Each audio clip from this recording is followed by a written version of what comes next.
必然得救。知道吧，宝贝。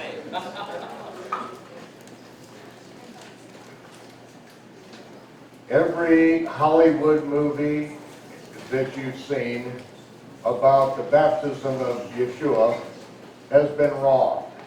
每一部你看过的好莱坞电影关于耶稣受洗的事情呢，完全都拍错了。But once we get those pictures in our mind and we read the Bible, those pictures take precedent over what the Scripture says. 但是呢，因为这个脑筋里面好莱坞的电影的图像在深植脑海，所以我们读圣经的时候，结果呢，我们对圣经的经文会视而不见，因为脑海里面印象太深了。So I'm telling you a lot of stories because I'm trying to put all of these different things together to show you a different picture. 所以为什么我们今天东讲一点，西讲一点，我就是要帮你把这些不同的场景、不同的环节，把它拼凑起来，然后你才有一个完整清晰的图像。There was an episode of Star Trek many years ago where they were playing chess on many different levels. OK， 哇，就是那个星际大战啊，影集里面呢有一集啊是在讲到说他们在下棋，可是那个棋不是只有一盘棋，那个是很多层的棋盘一起下的。It was a transparent board, and they were playing like on 5 different layers. 所以呢，这是一个透明的一个板子，然后呢，两边在下棋的时候，都是要一次呢下5层的棋啊。And as I was thinking about this, 我正在思考这个的时候， this is the way that I see the Gospels. 这个是我对那个四福音书的看法，整个观点也是这样。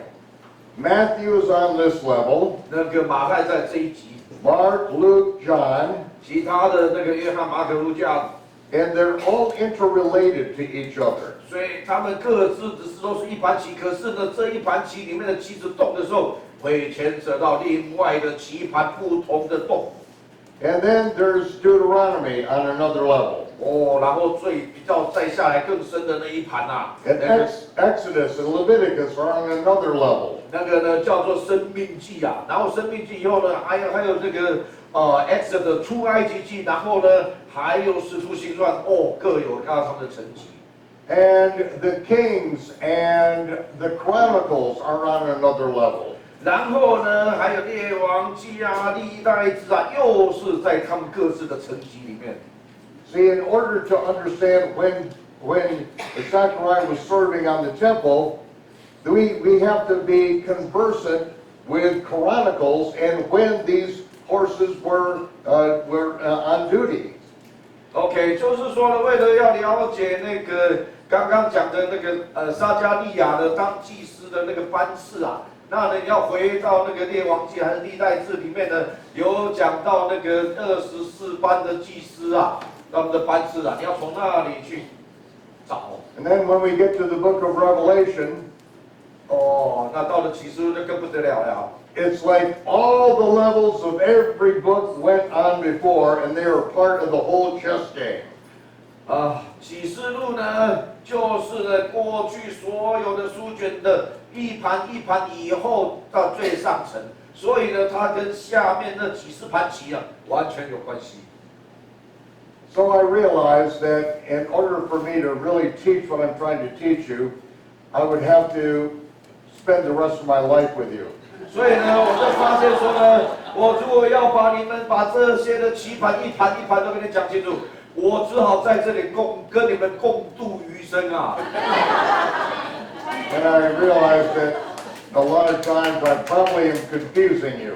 而且呢，我也很抱歉说，有的时候我虽然尽了全力，可是你们听起来好像有一点被我搅乱的那种表情。But I think that if I tell you enough stories, that you'll start to see how they all interrelate. 但是呢，我想说，我如果给你们足够数量的不同的场景呢，你们呢可能可以看得到这些不同的场景怎么叠加，怎么互相串联的。I can't read you Bible verses. 我没有办法把圣经的章节念给你听。I have to give you the composite of 40 years of my life in living in Israel, and then hopefully they'll start to fit together. 我只能呢把我对过去对圣经的研读的了解，还有去住在以色列多年的经历呢，把它汇整起来给你啊。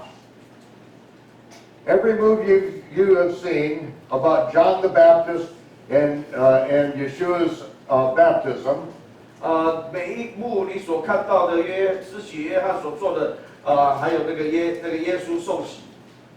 John is standing on the bank of the Jordan. You can sit down. No, I just stand. John is standing on the bank of the Jordan, and he's been baptizing all these people. 好，约翰呢，那已经站在约旦河那边，那个时候他已经未曾成千上万人施洗过了。Then you see Jesus approaching. 然后呢，看到耶稣呢，慢慢的走过来。He's got a halo. 然后呢，耶稣呢，顶着一个光环走过来。And John says, "Behold the Lamb of God, which takes away the sin of the world." 然后约翰就开始说：“哇，那个看啊，神的羔羊除去世人罪孽了。” And then he baptizes Yeshua with a soup bowl. 然后呢，他那个施洗约翰就开始把他那个午餐所剩下的汤水啊，拿出来就浇这个点在耶稣的头上啊。And that picture has completely distorted the gospel record. 刚刚所描述的景象呢，是完全扭曲了圣经的记录。First of all, 首先， John is probably there with a multitude of people. 约翰在那里是有大群的人在那里啊，跟他一起。Yeshua comes up 耶稣走过来， and he goes down into the water. 然后呢，耶稣呢就走进约旦河呢，开始受浸。John doesn't know him from anybody else. 那个约翰呢，根本就搞不清楚他是谁啊，他就跟众多的众人都没有什么两样啊。He goes down into the water, 然后耶稣呢走到约旦河的深处， and when Yeshua comes up out of the water, the Holy Spirit in the form of a dove comes down and remains on him. 就当耶稣呢整个受浸完起身的那个刹那，他那个看到圣灵以鸽子的形状呢降在他身上，居住在他身上。Immediately, Yeshua goes into the wilderness for the next 40 days and 40 nights of fasting. 接下来什么事？接下来圣灵马上就引导耶稣直接到旷野40天之久，所以耶稣没有耽搁，一上来马上就走人了。And then, when the 40 days are finished, Satan comes to him to tempt him. 然后呢，40天以后，耶稣饿得头昏眼花的时候，第41天，那个撒旦才进来试探他。In the meantime, John continues to preach and to baptize. 在那个40天、41天时间，约翰持续在约旦河呢为人施洗，而且传道。John has disciples. 那个约翰他本身就有门徒啊， Among these disciples are Andrew and John. 这里面有安德烈跟那个约翰， And numerous other disciples are from that area. 还有呢有一些其他的门徒也是从那个区域来的。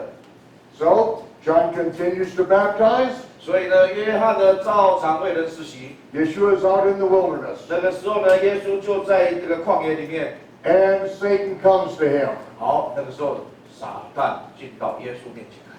He takes him up into an exceeding high mountain and shows him all the kingdoms of this world in a moment of time. 他把耶稣带到一个极高的山顶上面，然后在刹那之间把万国的荣耀跟财富呢，在瞬间的显给他看。 Now I'm cutting this short, so I'm going right to the main temptation. 好，我现在把故事呢缩短，我直接要讲到最主要的试探。 Well, maybe I'll talk about the turn the stone into bread. 好，那我还是从这个把石头变成面包开始讲起。 Okay? Yeshua's hungry. 哇，耶稣已经饿得前胸贴后肚了。 Satan says, turn the stone into bread. 撒旦说：“哎，你有那个能力啊，你干嘛那么饿啊？你就把那个石头变成面包吃了，不就没事了吗？” Now, if Yeshua acts on that, if he does it, then he will die. 你知道吗？刚刚上一堂不是有讲吗？那先知啊，如果那先知胆敢擅作主张，自己行动的话，那先知必被处死呀。Because Yeshua, as the Messiah, cannot respond to anything Satan wants him to do. 因为呢，作为弥赛亚的耶稣，他绝对不能够顺服那个撒旦所要求他做的任何事情。He cannot presume to do anything. Either God speaks it to him or he doesn't do it. 所以呢，不只是呢，他不能够顺从撒旦的任何要求，而且呢，他所做的、所说的都不能够凭着己意说的，一定要完完全全从天父们领受的话语，或者是领受的指示，他才能够说，他才能够做。Turn his mic up a little bit so he doesn't have to shout so loud. I'm just blowing my ears out. Okay?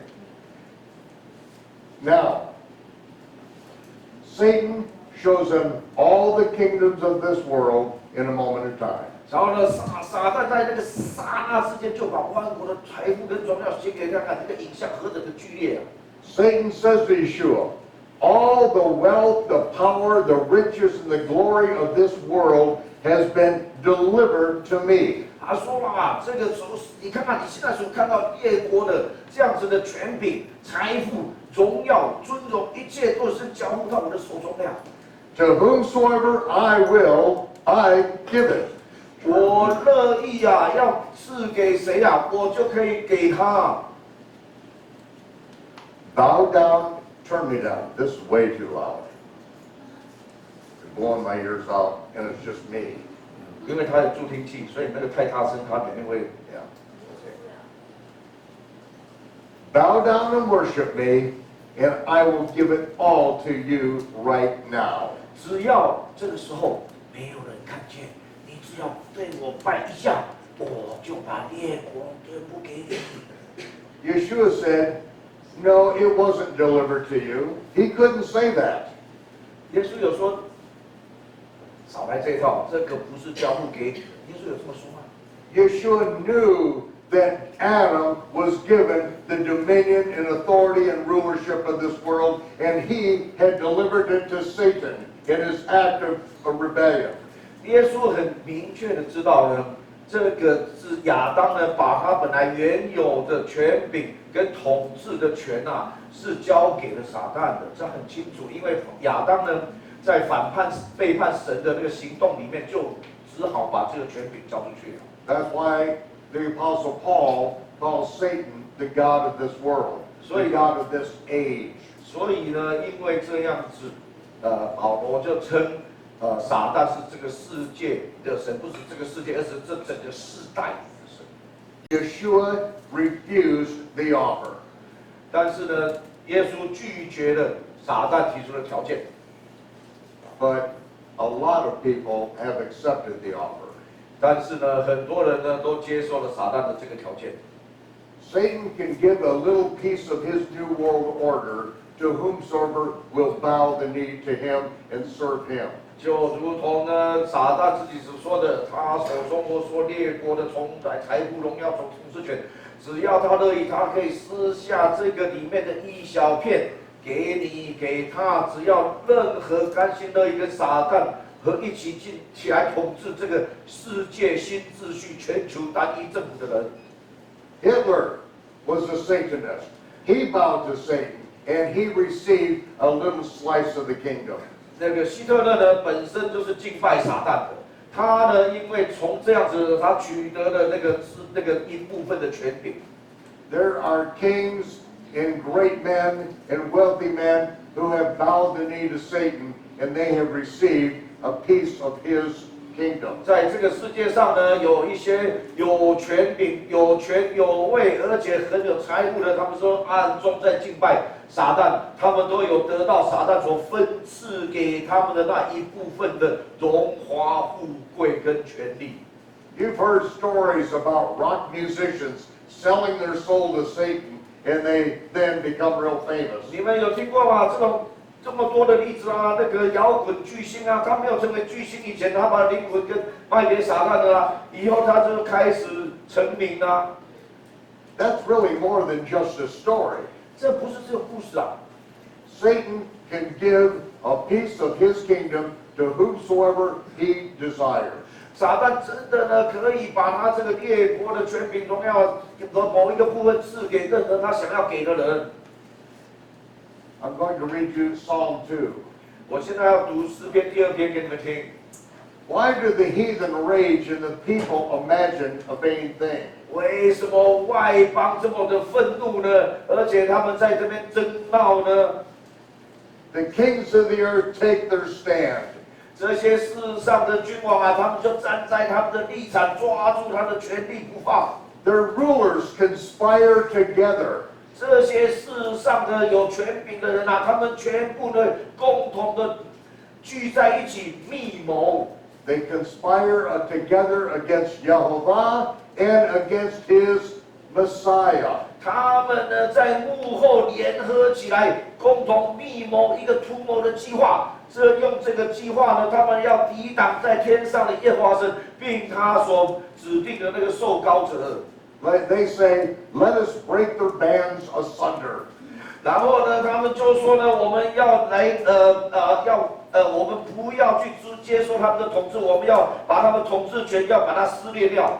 In other words, we will not be restrained by the rules and regulations of the Almighty. 他们就说呢，我们才不愿意受那个全能神他的话语所管制。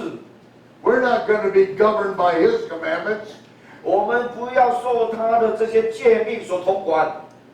He that sits in the heavens is going to laugh. 然后呢，坐在天上的呢会嗤笑他们， He'll have them in complete derision. 他呢会笑到肚子痛。 Then he says to his son, 就在那个时候呢，他这个耶和华神呢会对他的儿子说 I will give you the heathen for your inheritance. 我会把那个列国呢都给你当做继承的。 Satan offered Yeshua to have it all right then. 在那个之前，耶稣受试探的时候，撒旦也就是说要承诺，如果你拜我一拜，我这边全部给你了。 But the Father promises him, if he will do it his way, he will give him the heathen. OK， 但是呢，但是呢，在诗篇第2篇的一早预言已经写下来了，说只要这个神的儿子啊，就是那个愿意呢遵行父神的这个诫命跟话语的话，父神亲自会把列国交给他。 I will give you the uttermost part of the earth for your possession. You'll have the whole thing. 然后父神说，你会把全地啊，我会把全地全部都交给你。 You shall break them with a rod of iron. 然后呢，你会把这一些啊，要阻止你做王的这些人啊，如同瓦器一样，你会用铁杖把他们打碎掉。 And you'll dash them in pieces like a potter's vessel. 你将把他们这些反对的权势呢，全部如同铁杖把瓦器给打碎掉一样。 That's the promise that Yeshua has from his Father. 这个是耶稣从父神呢所得到的应许。 But it's not going to be easy. 但是呢，要承受到这个应许呢，有一段艰困的道路要走。 Because he is going to have to die as the Lamb of God before them. 因为他首先必须要成为上帝的羔羊受死。 He's going to have to suffer, and after that, to enter into his kingdom and glory. 他呢，而且这过程当中又受到许多的嘲笑、耻辱跟击打，然后呢，死亡了以后再复活升天。 So, Yeshua was offered all the kingdoms and glory of this world by Satan right then if he would bow down and worship. 所以呢，假设你现在是耶稣啊，你现在有2种不同的 ，OK， 就是一边是撒旦的说，哎，这些你都不用那么辛苦，就这样拜我一下，全部都给你了。另外一边是父神给他的应许，你要经过这样子的困苦，这样子艰困的道路，你才能够得到这个应许。你要选哪一样？ This again was depicted in the book of the Revelation. 然后这个呢，再一次呢，在启示录里面被描述出来。Adam was given the complete dominion over this world. 那个亚当呢，是被神呢赐给他统管全地的权柄。 But by his act of rebellion, he delivered the title deed into the hands of Satan. 就是，但是呢，当他犯罪的时候呢，他就成为撒旦的败将。所以成为撒旦的败将了以后呢，他只得把这一个统治权啊，就交给了全地的统治，全地的所有权状就交给了撒旦。 Satan has complete legal right over this world. 所以呢，这是经过一个程序正义，这是理所当然。战败之将，战败的国王要把你的国土交出来，你的统治权交出来给征服你的那个人啊，就是这样啊。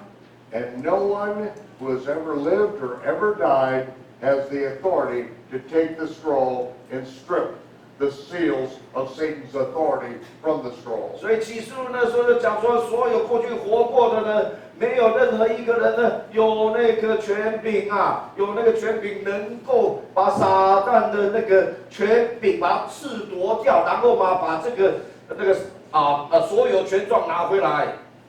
No one except Yeshua.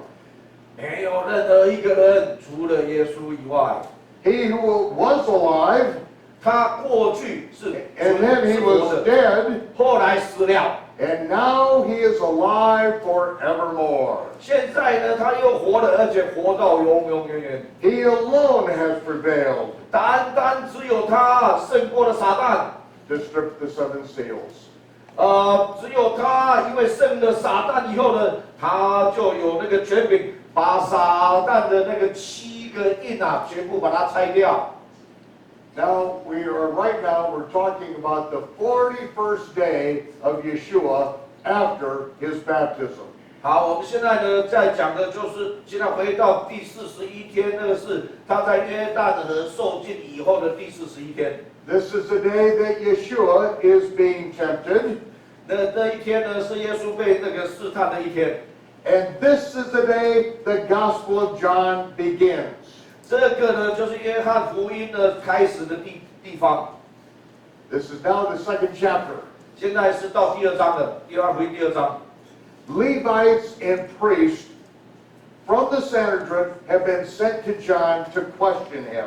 还有这些利未人啊，这些祭司们呢，被法利赛人呢从耶路撒冷送过来啊，然后呢，他们是要质问那个施洗约翰这件事。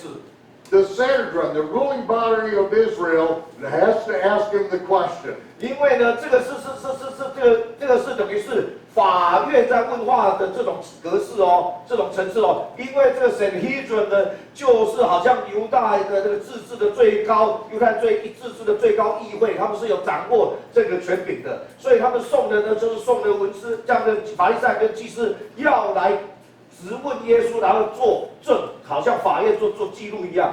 He is disrupting their religious system, and they want to bring him up on charges of heresy. 因为呢，施洗约翰在约旦河的施洗啊，而且呢，他所传讲的这个悔改的信息啊，这个直接就触犯了，违反了那个法利赛人自己的宗教权柄的这个整套的宗教系统。所以呢，他们要在这里来质问他，要能够找到任何的理由，要把他判为异端。 Hundreds of thousands are leaving the synagogues and coming out and listening to this man telling them to repent. 因为呢，他们说天啊，这样真的是糟糕了，几十万的人呐，他们呢居然的都离开了我们耶路撒冷的这个总部啊，宗教系统的总部呢，到了旷野中去听约翰的悔改之道，这不得了。 He's completely outside of their religious system. 约翰呢是完全的跟他们法利赛的整套的宗教体系一点瓜葛都没有。 He's immersing people, 他在那边把帮人施浸， and they come to him and ask him this question. 然后他们呢就来这边问施洗约翰啊，用这个法庭问空的方式问他 Are you the Messiah? 你是那弥赛亚吗？ He said, No, I'm not. 他说我不是。 Are you the prophet? The prophet of whom Moses prophesied, the one we must shema, we must hear and obey. 那难道你就是那先知吗？那先知指的是说摩西所说的以后，在我以后呢，神会兴起一个那先知，那先知所说的话，你必须要听，而且要顺服的那先知，你就是那先知吗？ And he said, No, I'm not.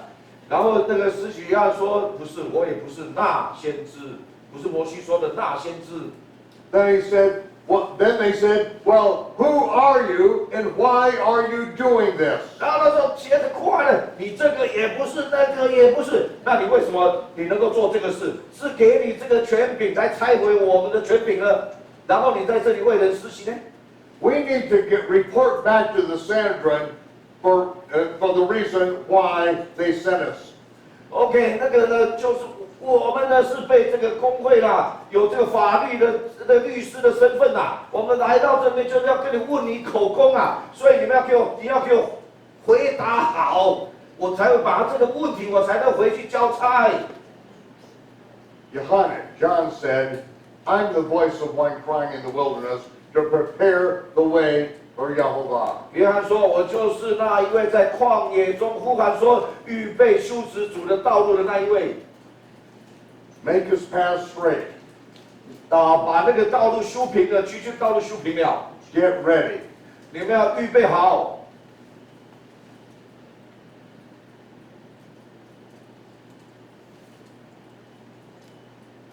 And then John gave this. I baptize you with water. That's what I'm doing. I'm baptizing with water. 好，那个时候呢，约翰呢就开始很小心的回答，他说：“我呢虽然是那一位预备主的道路的那一位，但是呢，我只能用水为你们施浸。” And I've been preaching that there's one coming who will baptize with the Holy Spirit and with fire. 而且呢，我有一直在跟你们传讲说呢，你们要看在我后面之后会来一位，那一位呢不像我用水跟你们施洗，那一位呢是用圣灵跟火跟你们施洗。Now I'm telling you this, and you can tell the Sanhedrin back in Jerusalem this very thing. 然后这个就是我的作证，这就是我的证言。你可以把我这个证言呢带回去耶路撒冷，跟那些公会议堂的人呢，跟他们说，这就是我做的见证。The one who will baptize with the Holy Spirit with fire is among us now. 因为呢，那一位以后要用圣灵跟火为我们施洗的那一位，现在已经来到我们当中了。God, who sent me to immerse, told me, upon whom you see the Holy Spirit come down and remain on him, he's the one. He's the one that will baptize with the Holy Spirit with fire. 为什么我敢这样子讲呢？因为那个差我到约旦河为众人施这个悔改的礼，那个耶和华神啊，已经清楚的明示告诉我说，当你在施洗，如果有看到有一个人从约旦上来的时候，那个圣灵降下来，好像居住在他身上的时候，那一位就是未来会将用圣灵跟火来施洗的那一位。所以我今天我已经看到那个人了，我告诉你说，弥赛亚已经来到我们当中，他以后要做的事。And John said, and I saw this sign. 所以呢，约翰就说啊，他的做见证，他就说这个神迹啊，或者是这个 sign 这个征兆，我是看得清清楚楚，所以我就做见证了。He said, one came to me who I didn't know. 他说啊，那个人来要求我为他施洗，我根本就不认识他。He went down into the water, and when he came out, the Holy Spirit, in the form of a dove, came upon him and remained on him. 可是呢，我看他的从约旦河上那个受浸的身体一起来的时候，圣灵就像那个鸽子呢，就降到他身上，居住他身上了。This was the sign I was looking for. 这个呢，就是我一直在寻求的一个征兆啊，这个神迹。And then I heard a voice from heaven. 而且当时看到圣灵降下来的这个伟大的神迹的时候呢，我的耳朵呢也同时听到了天上来的声音。Behold, this is my beloved Son, in whom I'm well pleased. 哦，你要定睛看他，这一位呢就是我的爱子，我很喜悦他。And Yeshua immediately departed and went into the wilderness. 然后呢，耶稣呢片刻也不停留啊，因为呢圣灵马上就引导他离开那里，直到旷野里面受魔鬼的试探。So go back to the Sanhedrin, tell them that is my testimony. OK， 所以呢，你们就尽管回去跟那些耶路撒冷的这些主管公会的这些议堂的人呢，跟他们讲说呢，这就是我的见证，我施洗约翰的见证就是这样子。That's the first incident in the Gospel of John. 这个呢是在约翰福音所记载的第一件事。Listen carefully. 哦，现在很小心注意的听，全神贯注的听。It's not the incident in which Yeshua was baptized. That's not what it's about. OK， 不是说呢关于那个耶稣呢受浸的这个事情，这个不是重点。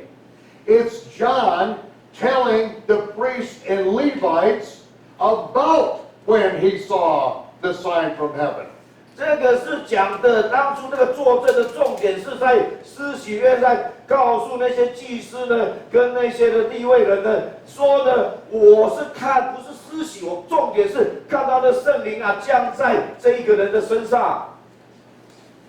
Now, the Gospel of John says the next day after John gave that testimony, 好，然后约翰福音说呢，在这个施洗约翰给了这个见证以后。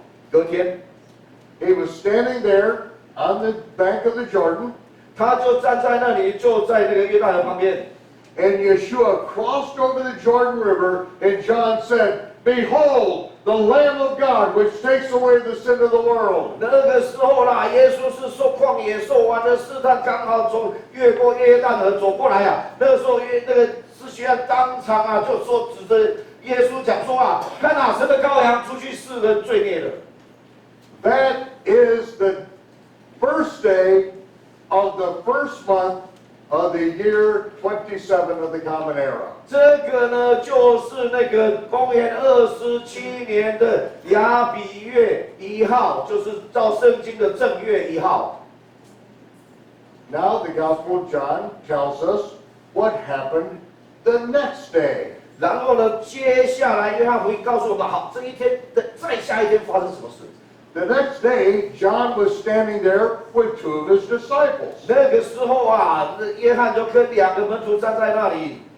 The unnamed disciple is John, the author of the Gospel of John. 好，那个名字没写出来的那个门徒呢，施洗约翰的门徒，他就是约翰，就是写约翰福音的那个约翰。And Andrew. 还有安德烈。And John is standing there with his disciples. 然后约翰呢，就是站在跟这2个门徒在一起。And Yeshua came down to the Jordan again. 然后耶稣呢，要来到约旦河，再一次的。And Yohanan said, Behold, this is the Lamb of God. This is the one I was telling you about. 就在当下，这2个那个约翰呢，跟安德烈呢，站在施洗约翰的旁边的时候，施洗约翰就是在那个时候指认说，就是他，他就是上帝的羔羊，除去世人罪孽的。Immediately, Andrew and John went up to Yeshua and said, Master, where do you dwell? 就结果呢，当下是那个约翰，这个跟那个安德烈一听施洗约翰这么一讲，马上撇下了施洗约翰，马上跑去耶稣那里问他说：“夫子，你住在哪里？” Now he had just spent 42 days out in the wilderness. 然后呢，他才在那个41天、42天之久在旷野啊。Where do you dwell? 你住哪里？ It was probably under a pile of weeds or something. 哦，可能呢就是一堆麦堆当中啊。He said to them, Come and see. 哦，不是啦，他说你们可能吸了大麻了，才问我这么这个问题啊。他就说啦，你们呢来，我给你们看，我过去那些天我是住在哪里 What's that? 这个是什么？为什么会有这个？啊，What? 不要用这个，会把它乱掉。不要乱掉它。I thought I was in another seminar. 哦，他以为要跑到别人的那个讲座里面去了。Andrew then says to Yeshua, "Let me find my brother Shimon." 所以呢，那个时候呢，安德烈就说 ：“OK， 你等我在这边等我一下，我要赶去找我的那个弟兄啊，那个彼得啊。” So in the crowd, he went and found his brother Shimon. 所以他赶快从群众中跑出来呀，然后赶快去找他的那个兄弟西门。Then Shimon comes over, 然后西门呢也赶快来了。and Yeshua said, 耶稣说 "I've got a brother named Shimon. 我有一个弟弟，名字叫西门。I'm going to call you Rocky." 我呢要把你称为洛基 Rocky。 That's what Kepha or Peter means. 所以呢，他的原来名字基法就是岩石的意思吧，所以是 Rocky 洛基。Rocky. Okay. And so it was late in the day, and it says that they spent the night with Yeshua. 所以那个时候已经很晚了，所以呢，圣经经文说呢，他们就跟耶稣待在一起了。Okay. All right. They spent the night with Yeshua right about there at Beit Avrah. 好，那就是在OK， 现在呢，他指的那个地方，就是刚刚我们讲到那个约旦河水最低的时候地方，你可以那个从那边穿越过去的，那个被叫做Beit Avrah。The next morning, 在睡完觉的早上，隔天早上。 and this is how accurate the book of John is. It's giving us every single day what takes place. 这个呢是这个约翰福音精准的记载啊，它精准的记载每一天都把它记下来。The next morning, they found Philip, a fisherman from their own village. 所以呢，隔天早上他们起来以后，他们就找到腓利啦，就是他们这个打鱼村庄里面这个腓利。Where was Philip? 然后呢，腓利在哪里呢？ He had been fishing all night. 他呢就是在上面的那个加利利海啊，在那边整夜打鱼，才刚回来。He was most likely at the south end of the Sea of Galilee. 他可能呢那个时候呢就是在加利利海的南端。 Because they are spent the night just 5 miles south of that. 因为呢，他们所跟夫子呢一起跟耶稣一起睡觉的地方呢，就是在离这个加利利海南端呢大概5英里之远。Now, they join themselves to Philip, 然后呢，他们就加入了腓利， and they go up to Bethsaida. 然后呢到伯赛大去了。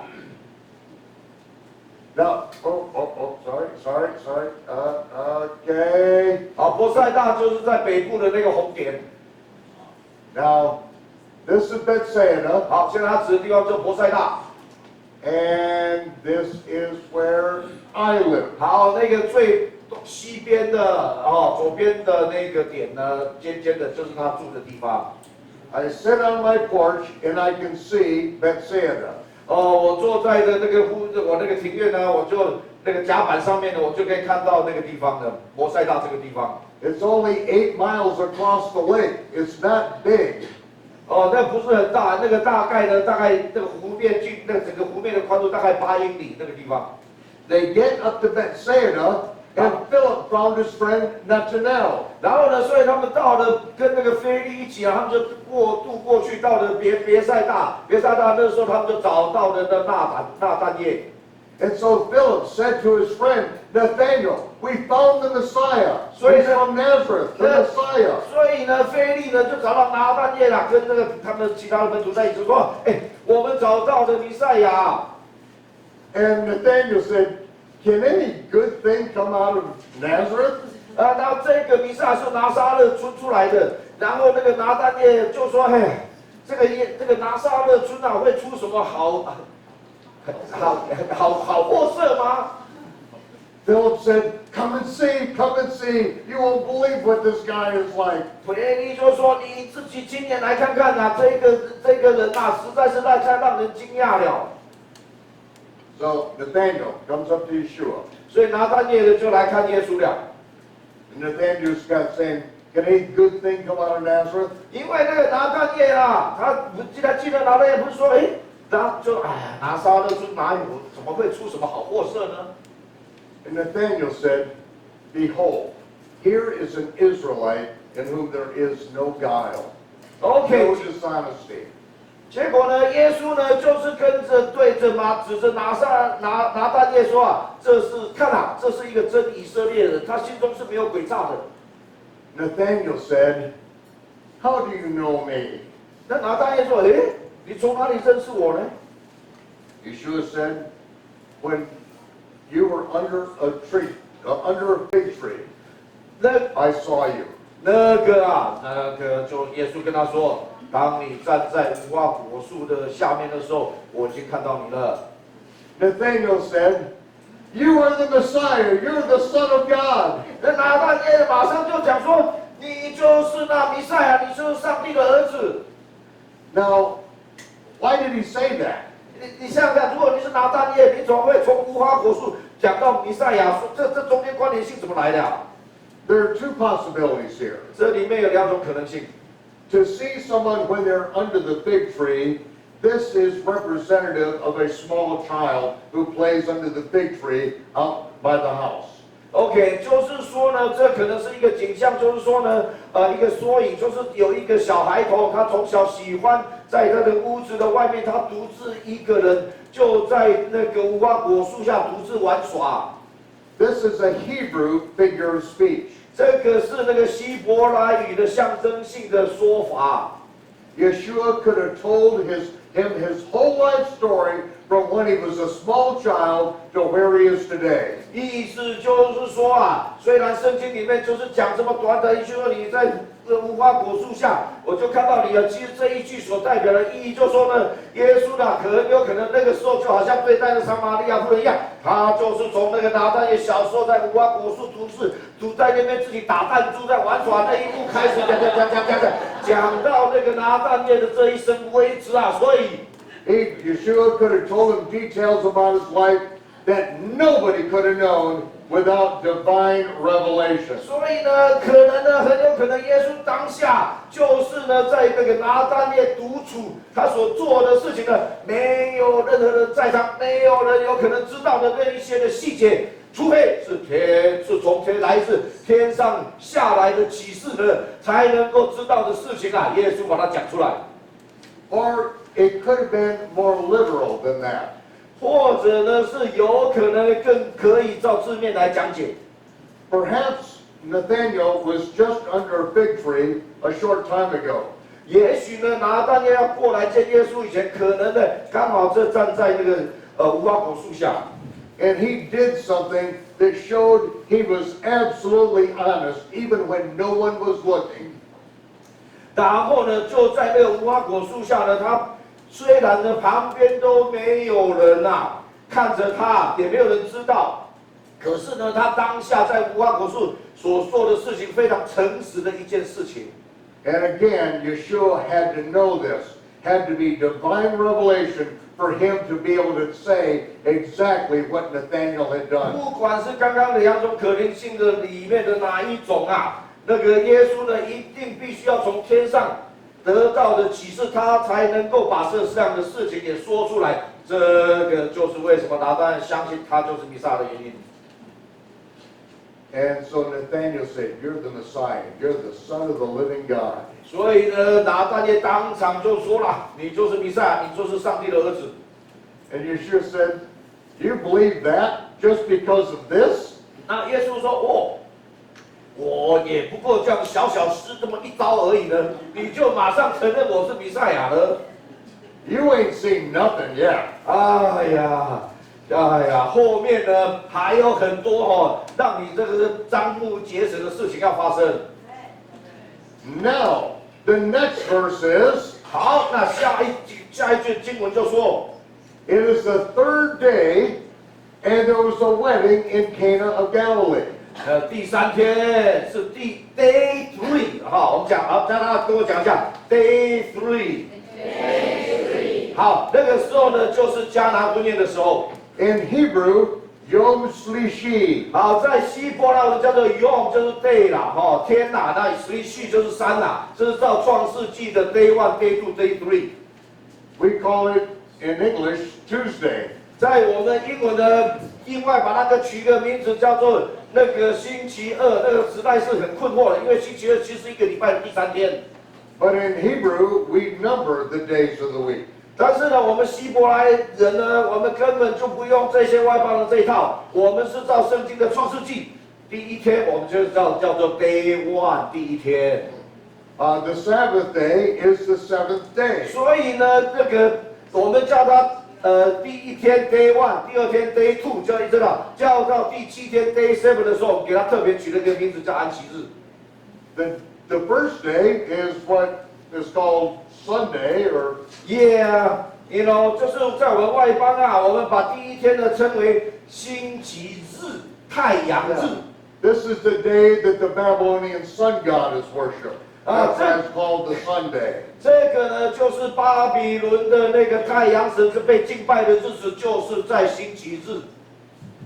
The second day 第2天 is Moon Day. 第2天呢是叫做月亮日。That's the day the moon god is worshipped. 就是呢就是那个太阳神敬拜完了，然后到了再来就是那个要敬拜月亮神的日子，所以这个叫做 Moon Day。The third day 那也是为什么变成 Monday， 就是 Monday。好，然后再下来 in English, that's when the goddess Tues is worshipped. Tuesday. 然后到 Tuesday 啦，就是那个星期二啊，叫 Tuesday， 那个呢就是外邦的神，叫做 Tues 那个被敬拜的日子。But in Hebrew, it's Yom Shlishi. 但是在希伯来文，我们不是叫 Tuesday，OK？ 我们呢就是叫做第3天 Day 3， 完全照创世纪。Yom Shlishi. 有 Shlishi， 大家讲一次。Excellent. You're a good Hebrew student. 好，你们念希伯来文都学得很好。And so there's a wedding in Cana. OK， 所以就是在那个第3天是星期二，我们中文更加混淆，星期二是第3天，是用 Shlishi， 就是那天去迦南的婚宴的。That's just a day's walk. 那个呢，他们只要走1天的行程。And they get to the wedding. 好，当日到了这个迦南的婚宴场合。Yeshua's mother is she's the hostess. OK， 就是呢，耶稣的妈妈啦，就是等于是这个婚宴的一个女主人这样的角色。When Yeshua comes in with a couple of his new friends, 然后呢，耶稣带他的新朋友们呢，就他们那些门徒呢，就是进到了这个婚宴的场合了。and his friends have not been invited, by the way. 而且呢，说实在的，耶稣带进来这些新朋友是没有受到邀请的。And then she says to Yeshua, "You brought some friends, but they've already run out of wine." 那这个妈妈就跟耶稣说啊。哎呦，你还带了新朋友来，我们这里面的酒都不够喝了，都已经喝光了。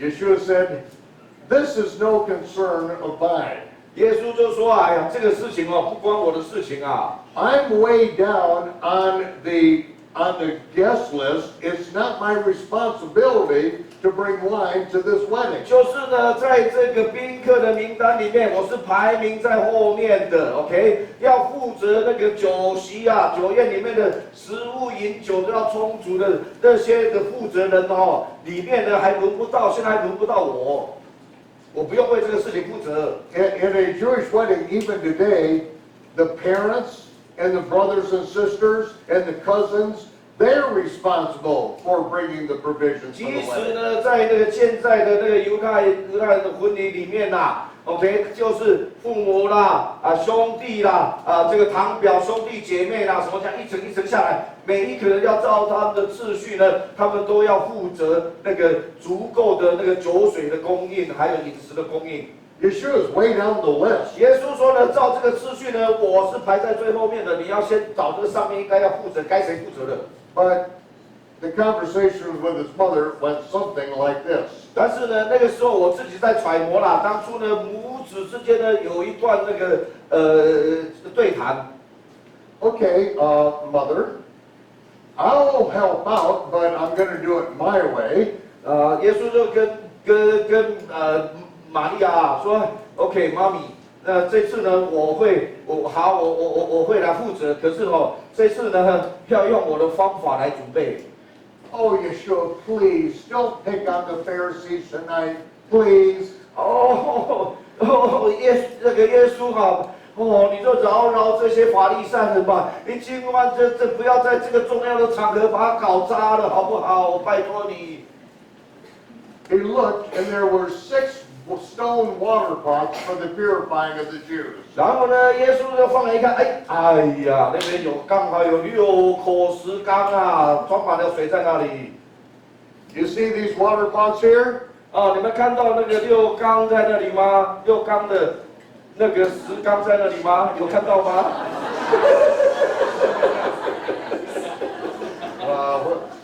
？Let me in on the joke.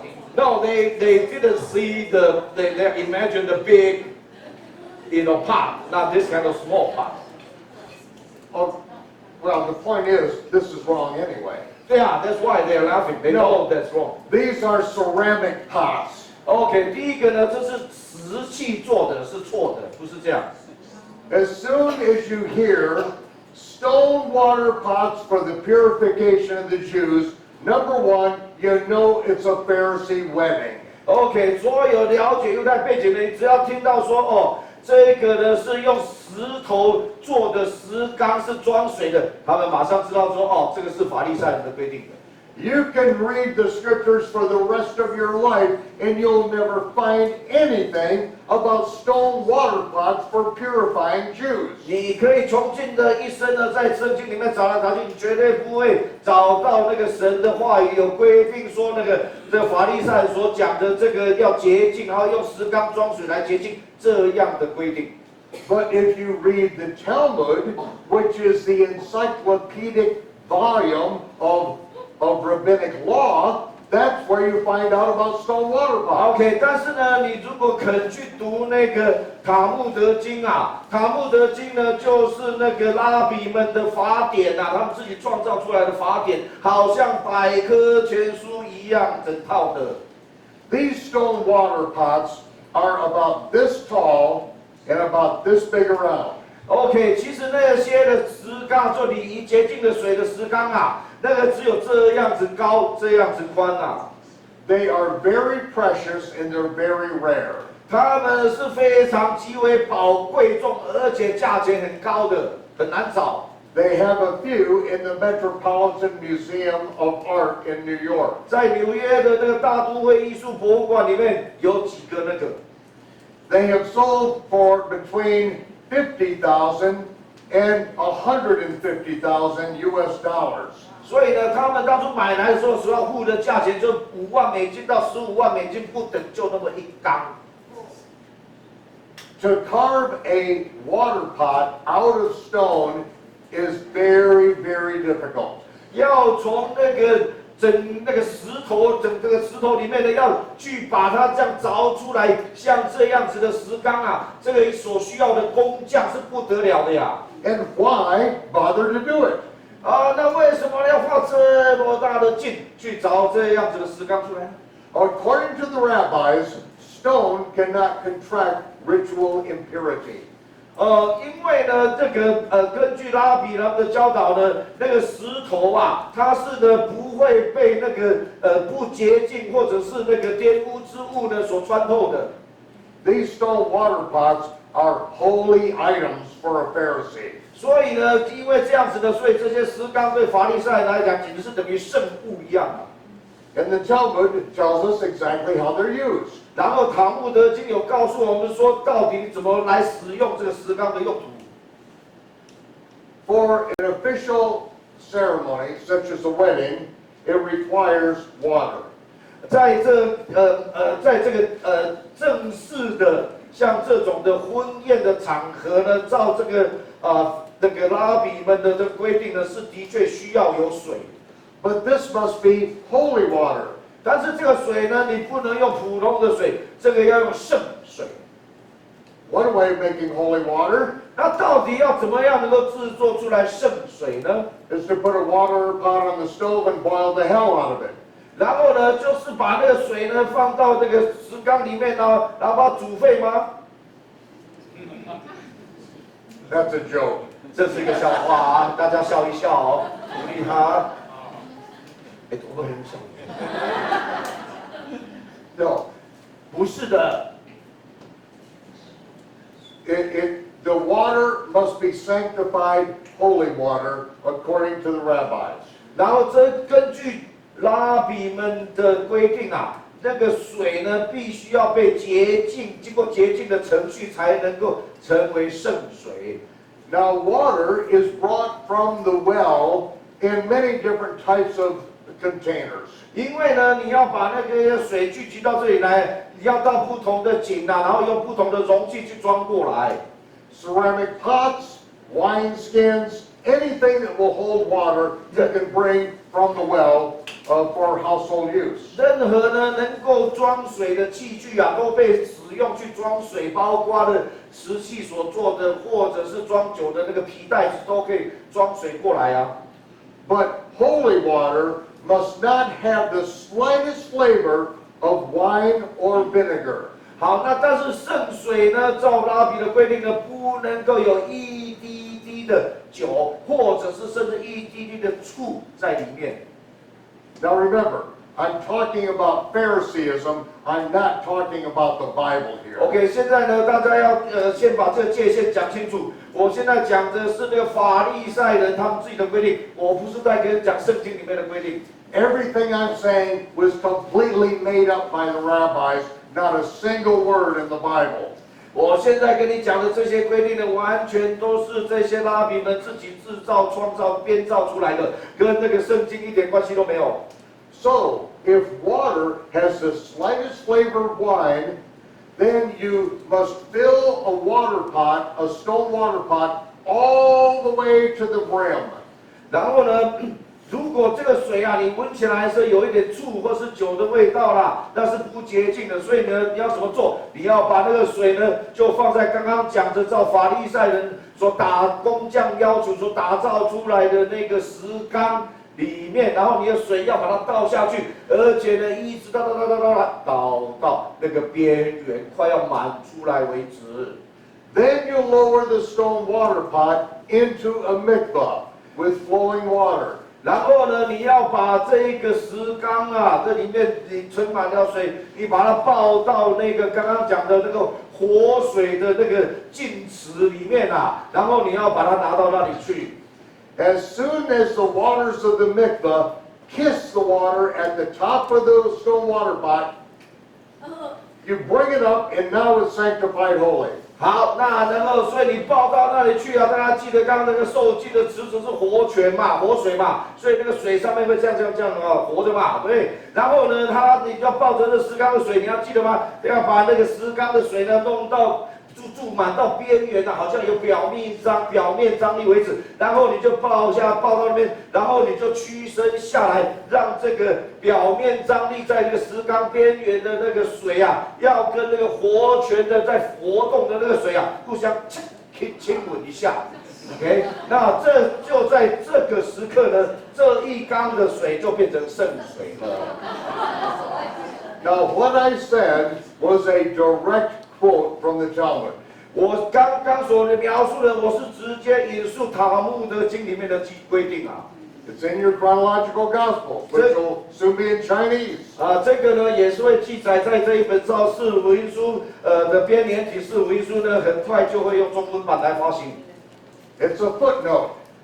我是把它记在那个注记里面，不然大家都搞不懂圣经在说什么。It's something that must be understood if we're going to understand this incident. 因为呢，你除非呢这一点你一定要搞清楚，不然你不晓得耶稣由水变酒的神迹到底是什么含意义啊。So, Yeshua sees the 6 stone water pots. 好，那耶稣呢现在耶稣就看，哎呀，刚好 OK 有6口石缸在那里。They ran out of wine, mother? 他们说，哎呀， They ran out of wine, mother? OK 好，很好，他们现在酒都用完了。他说，妈咪。No, not mommy. Mother. Mother. Okay, mother. Yeah. 妈妈。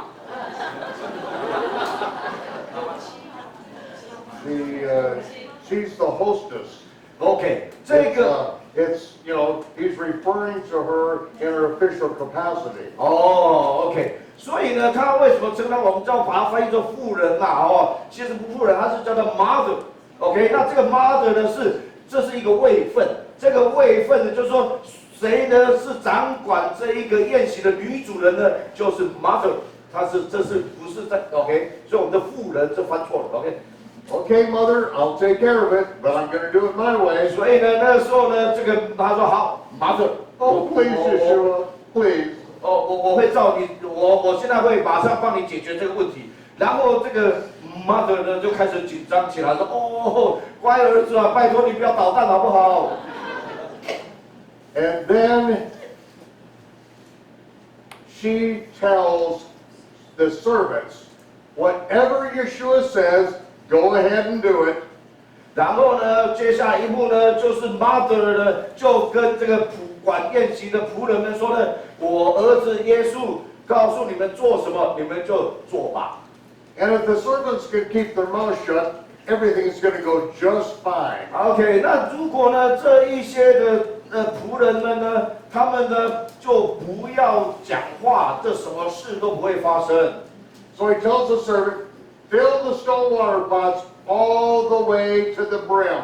这个也是为什么那个约翰福音特别要记载耶稣吩咐说好，你们现在呢把那个空的石缸去注水，而且那个水要一直注到那个边缘为止，你才可以停下来不注。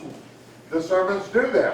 然后呢，这些仆人们就根据这样子的遵行了。They don't know what to do with these ceremonial stone water 这个 pots. 对这些仆人们，他们早就很清楚法利赛人的规矩啊，他们就说这个就是洁净，把它水变成圣水的这个过程啊 ，SOP 啊。And then Yeshua says, no, don't take them to the mikveh. Just do what I say to do. 所以呢，他们把它注满到这石缸的边缘的时候呢，准备下一步行动的时候，耶稣就看到，不是，你们就这样子就好了，你不用再去拿去什么那个净水池那边，你就放在那里就好了。I want you to take a ladle and scoop off from the very top of this and take it over to the head rabbi, 然后呢， the governor of the feast. 他说呢，你现在呢做一件事情很简单，你就去拿一个勺子来，你就呢把这个石缸呢最上面的那里就是轻用一小勺，然后呢你就去给那一个呢就说这个最尊荣的拉比来主持这个婚礼的那个拉比，你就给他尝一下。And when the rabbi tasted the water, he said, wow. Now I understand why wine can cost $500 a bottle. 那个时候呢，那个拉比呢就这样尝了一下，他说：“哇，我现在才终于明白为什么法国的那个葡萄酒赤霞珠如此的名贵，那么贵啊！” This is the best Cabernet Sauvignon in the entire valley. 这个呢是我所喝过的最棒的红酒，赤霞珠的红酒啊！ And at that moment, he didn't know where it came from. 那个时候呢，他不晓得呢这个上等的红酒是从哪里来的。And they kept on dipping out water or wine from these ceremonial stone water pots. 然后呢，那个时候呢，哎呀，大家都喝得很尽兴啊，很畅快啊。然后这个呢，仆人们呢，也就这样一勺的呢，从这个别来法利赛人作为洁净的那个缸里面呢，本来就不应该有任何酒跟醋的那个里面呢，居然就勺出来了，哇，一勺一勺的最棒的Sauvignon Cabernet Sauvignon 出来了。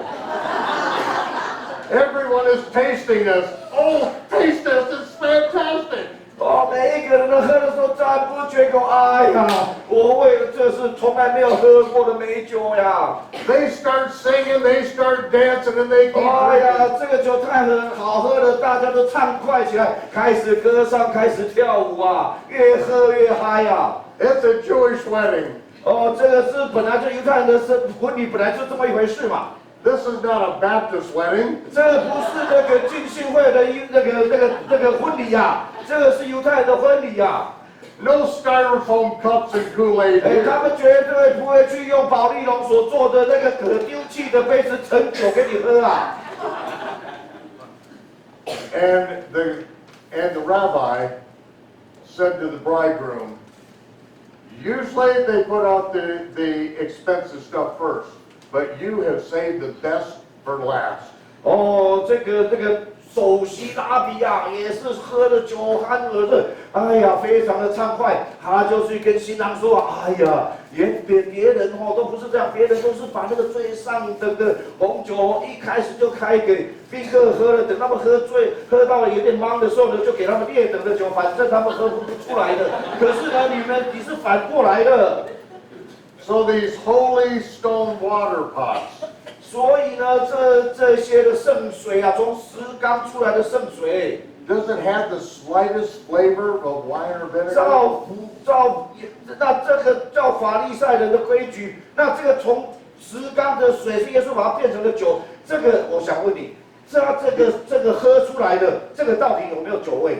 Yeshua has deliberately defiled the Pharisees' ceremonial stone water pots. 所以呢，经过行这样子的神迹啊，耶稣就特意要做一件事情，就是要把法利赛人这个名贵的 ，OK， 要洁净水变成圣水的石缸啊，他就全部把它用美酒污染掉了。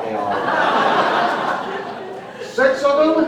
6缸呢？ Nowadays that would cost about $1 million. 你这6缸啊，在现在来讲，你要买这6缸的这个石缸啊，要100万美金你才买得到。And then it said, 然后耶稣就说 what does it say? 然后经文就说 His glory。 Oh, no yeah when his disciples, no. This is the first of miracles that he did, 这个是耶稣所行的第一个神迹， manifesting his glory, 照经文的讲所述的说彰显他的荣耀， but it's not glory, 但是呢，实际意思不是说彰显他的荣耀， it's doxa. 这个原文呢希腊文叫 doxa。 Now, doxa can be translated as glory, 这个 doxa 呢，的确呢，你可以把它翻译成荣耀， but it also is judgments. 但是呢，你也可以把它翻译成判断。 This is the first miracle that he did, 这是他所行的第一个神迹， manifesting his judgments against the rules and regulations that the Pharisees made up and were controlling people by. 这个呢就彰显出来呢，耶稣对法利赛人他们所制造出来法利赛的宗教体系的规条的审判，或是叫判断，或是判决。 And his disciples believed in him. 那个时候呢，他的门徒就相信他了。 This is incredible. 这个实在太惊人 ，We got to elaborate a little bit. Okay? Yeah. This is not the miracle of turning water into wine. 这一个神迹是不关乎把水变成酒这种技术性的问题。 This is Yeshua doing a miracle showing that heaven endorsed him, breaking the rules and regulations of the 这 Pharisees. 里面真正的重点啊，内行来看门道，就是呢，耶稣呢借着行这个神迹啊，证明说他行这个神迹是有天上来对他亲自背书的。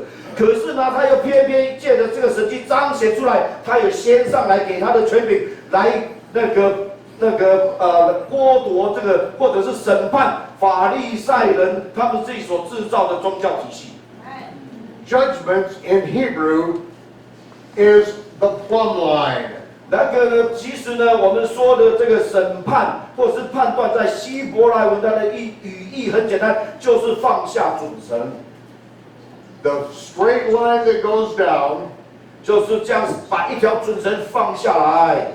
on this side of the line are the rules and regulations that the Pharisees made up that God says no one has the authority to add. 在这一个准绳的这左边呢，就是神说啊，你们不可以任意加添，不可以任意删减的那个命令。可是偏偏又是法律上违反了这命所制造出来的种种的宗教的规条。On this side of the line are the rules and regulations of God that Yeshua will never, ever break. 然后，但是在这个准绳的右边呢，就是耶稣呢，永远都不会违反的那个神的妥拉的诫命。Everything Yeshua does, 耶稣所行的每一件事， everything he says, 他所说的每一句话， and every violation of the man-made rules of the Pharisees, 每一次的违反的法利赛人人为的宗教遗传， every one of them is the kingdom of heaven. 这个每一个都是在彰显什么叫做天国。 He is showing his disciples how to live the Torah. 他呢，就是用这个活生生来教导他的门徒说呢，你们怎么样根据妥拉来生活。 Yeshua said, you shall know the truth, and the truth shall make you free. 当耶稣说啊，你必晓得真理，真理必引导你进入自由。 Free from what? 那从哪里释放得自由呢？ Free from religion. 就是从人为的宗教规条系统里面释放得着真正的自由。 And I use religion as man-made attempt to make himself righteous with God.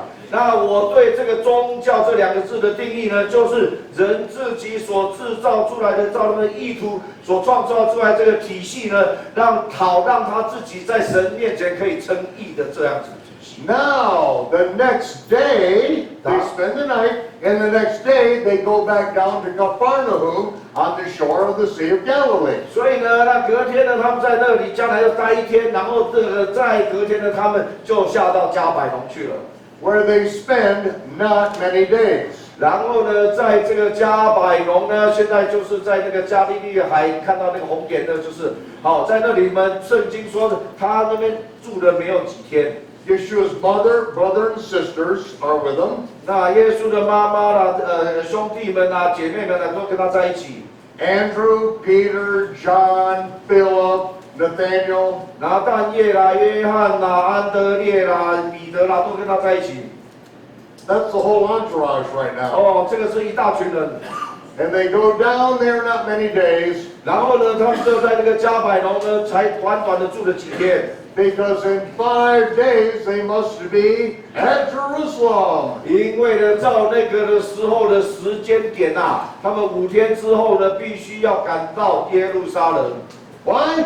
为什么？ This is Yeshua's first aliyah, his first going up to the feast of Passover. 因为呢，这是呢，约翰福音里面所记载的，耶稣第一次阿里亚，第一次呢到耶路撒冷去守耶和华的节期。 We're just in John chapter 2. 我们现在呢讲了半天呢，才讲到约翰福音第2章。 This thing is packed with goodies. 啊，好，这里面实在太多美妙的事情要跟你们说。How many times must Yeshua go up to Jerusalem this year? 好，我问你一下，那一年啊，耶稣到底要去耶路撒冷几次 Three. ？3。This is his first going up, his first aliyah. 这个呢，就是3次的阿利亚，其中的第1次的阿利亚。Oh yeah, this is really good.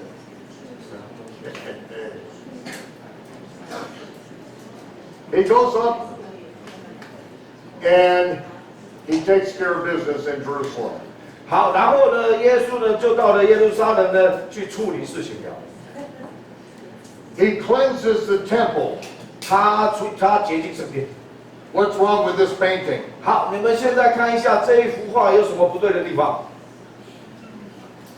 Yeshua makes a whip of cords and drives the animals off the Temple Mount. OK， 你若好好看经文啊，耶稣呢是叫人家拿那个绳子来，他就把它编织，变成鞭子。然后呢，他不是把人给编出去啊，他是把动物给编出去啊。Yeshua is beating this poor woman. 哦，居然的变成这个画家把它画成了说，耶稣拿着鞭子在鞭打一个女人哦。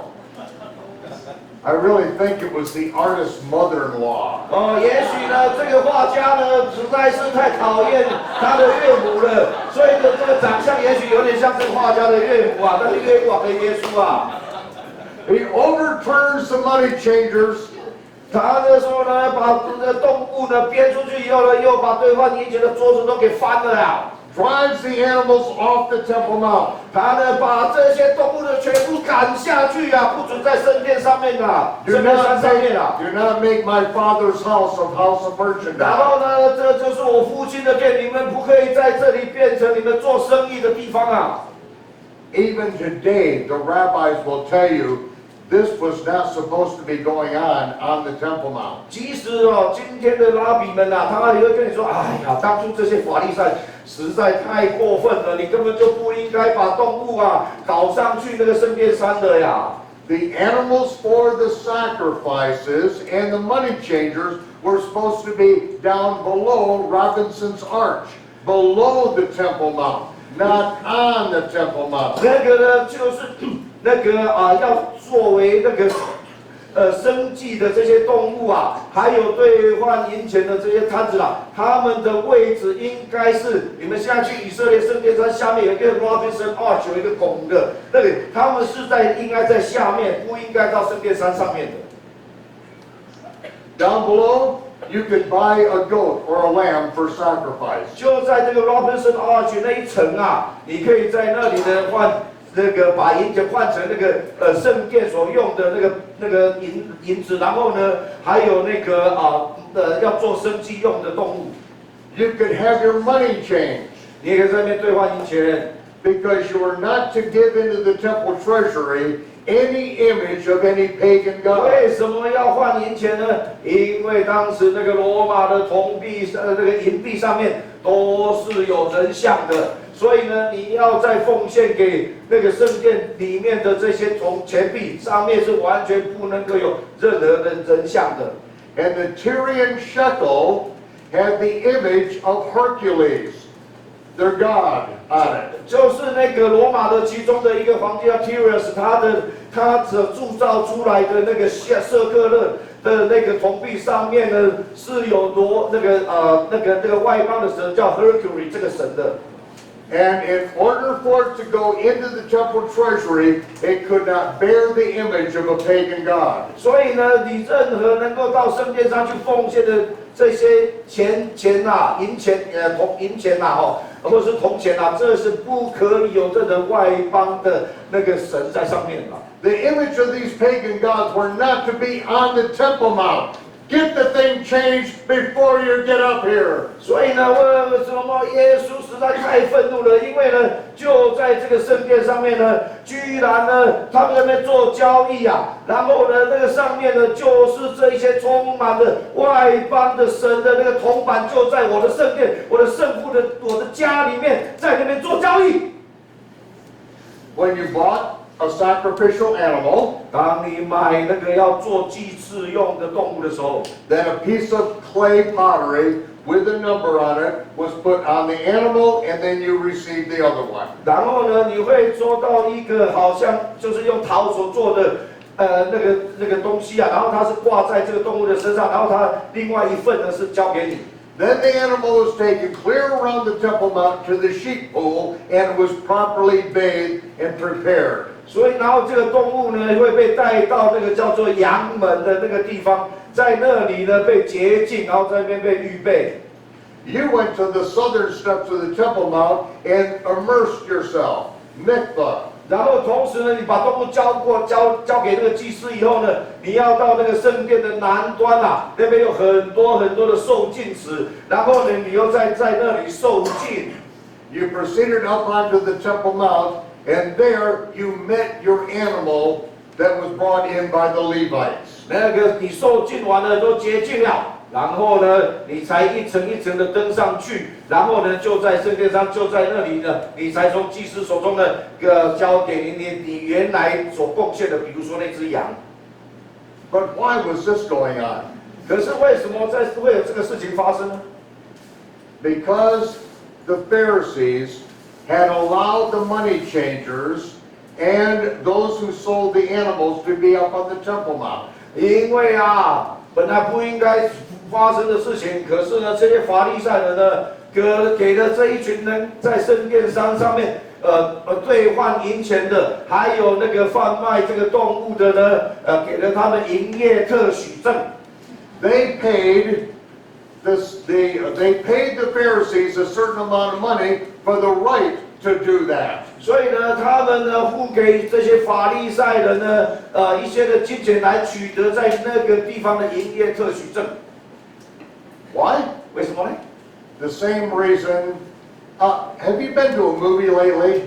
你们最近有去看过电影院看电影吗？ Movie theater? Do you have those here?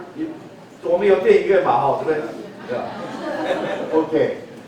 In America, they do. 在美国呢是这样的， In Israel, they do. 在以色列也是这样的。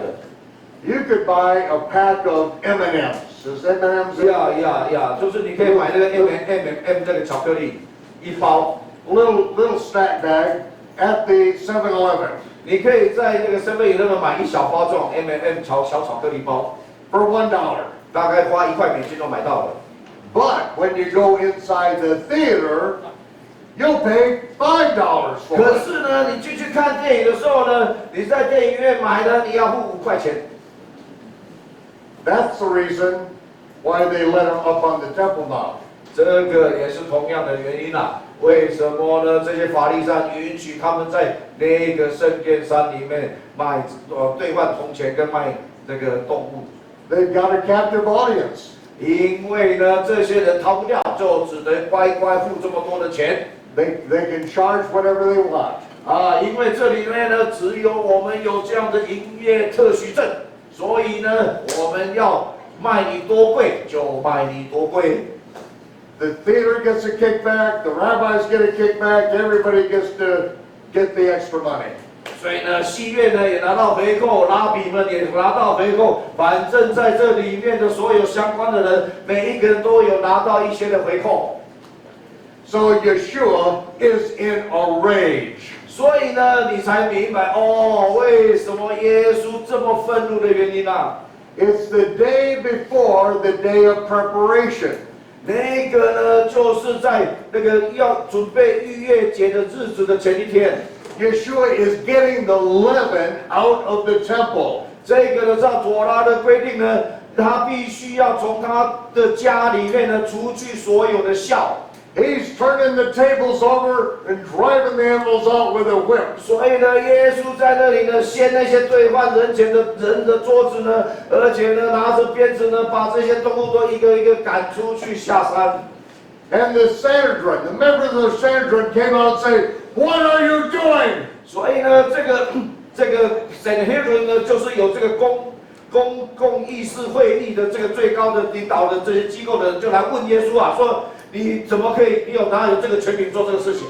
By whose authority do you do this? 谁给你这样的权柄，把这些人都赶出去啊？ We gave them the permission. 是我们这些主管这圣殿的审批准的这一帮人，给他们营业特许，这可以在这里特许他们做买卖。Who are you to override our authority? 那你有什么身份？你凭什么可以来推翻我们的权柄呢？你的权柄从哪里来的？ When we make decisions concerning the temple, Almighty God must obey our decision. 因为呢，就即使我们呢对于这个圣殿所做的这个规定啊，连天上的全能神一旦我们规定以后，全能神也必须要听从的呀。By whose authority? 那所以呢，到底呢是谁的那个权柄，你来做这个事情啊？ I'll tell you by whose authority, No, Yeshua said. 耶稣就说：“好，你问我，既然问我，我就跟你说。” Destroy this temple, and in 3 days I'll raise it up. That's my authority. 就说你拆毁这个殿，但是我跟你讲，3天之后，我要把它重建起来，这个就是我的权柄。 This is the first reference to the Jonah, sign of Jonah. 这个呢，就是耶稣呢第一次提到约拿的神迹。 Yeshua said there's one sign and one sign of his authority. Yes. One sign of his authenticity. 耶稣说啊，这一个邪恶被淫乱的时代，我只有留下一个神迹来证实我就是弥赛亚， The sign of Jonah. 就是约拿的神迹。 As Jonah was 3 days and 3 nights in the great fish's belly, 就如同呢，约拿是3个晚上3个白天在大鱼的腹中。 he said, I will be 3 days and 3 nights in the grave and raised on the 3rd day. 同样的呢，我也会同时呢一次满足3个条件。第一个呢，我会躺在那个坟墓里面3个晚上；第二个，我会躺在坟墓内3个白天；第三个，我会在第3个白天复活。 That's the only sign that you're going to get. 我就留下这一个神迹给你们看。 And if you can't count to 3, I can't help you. 如果呢，你1、2、3数不好，我也没办法了，我也教不了你了。 Okay. So,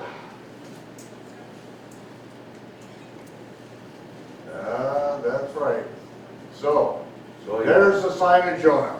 你们下个图呢，就是约拿的神迹的图案。 And now all of you know how to count to 3. 好，所以呢，现在你们大家都知道怎么数1、2、3了。 Why were you confused? 你为什么会困惑呢？ Because when it said to get the men off the cross before the Sabbath, 因为呢，经文里面讲到说呢，要在安息日之前赶快把耶稣呢从十字架上拿下来。 and it says that Sabbath was a high day, a high Sabbath, 然后说呢，但是圣经还有讲后面的话，他要讲说那一日是大日啊，是 high day 啊，是一个大安息日 high Sabbath day，还有这句话。 the Pope is a biblical illiterate. 所以呢，教皇啊，真的是对圣经呢一无所知啊。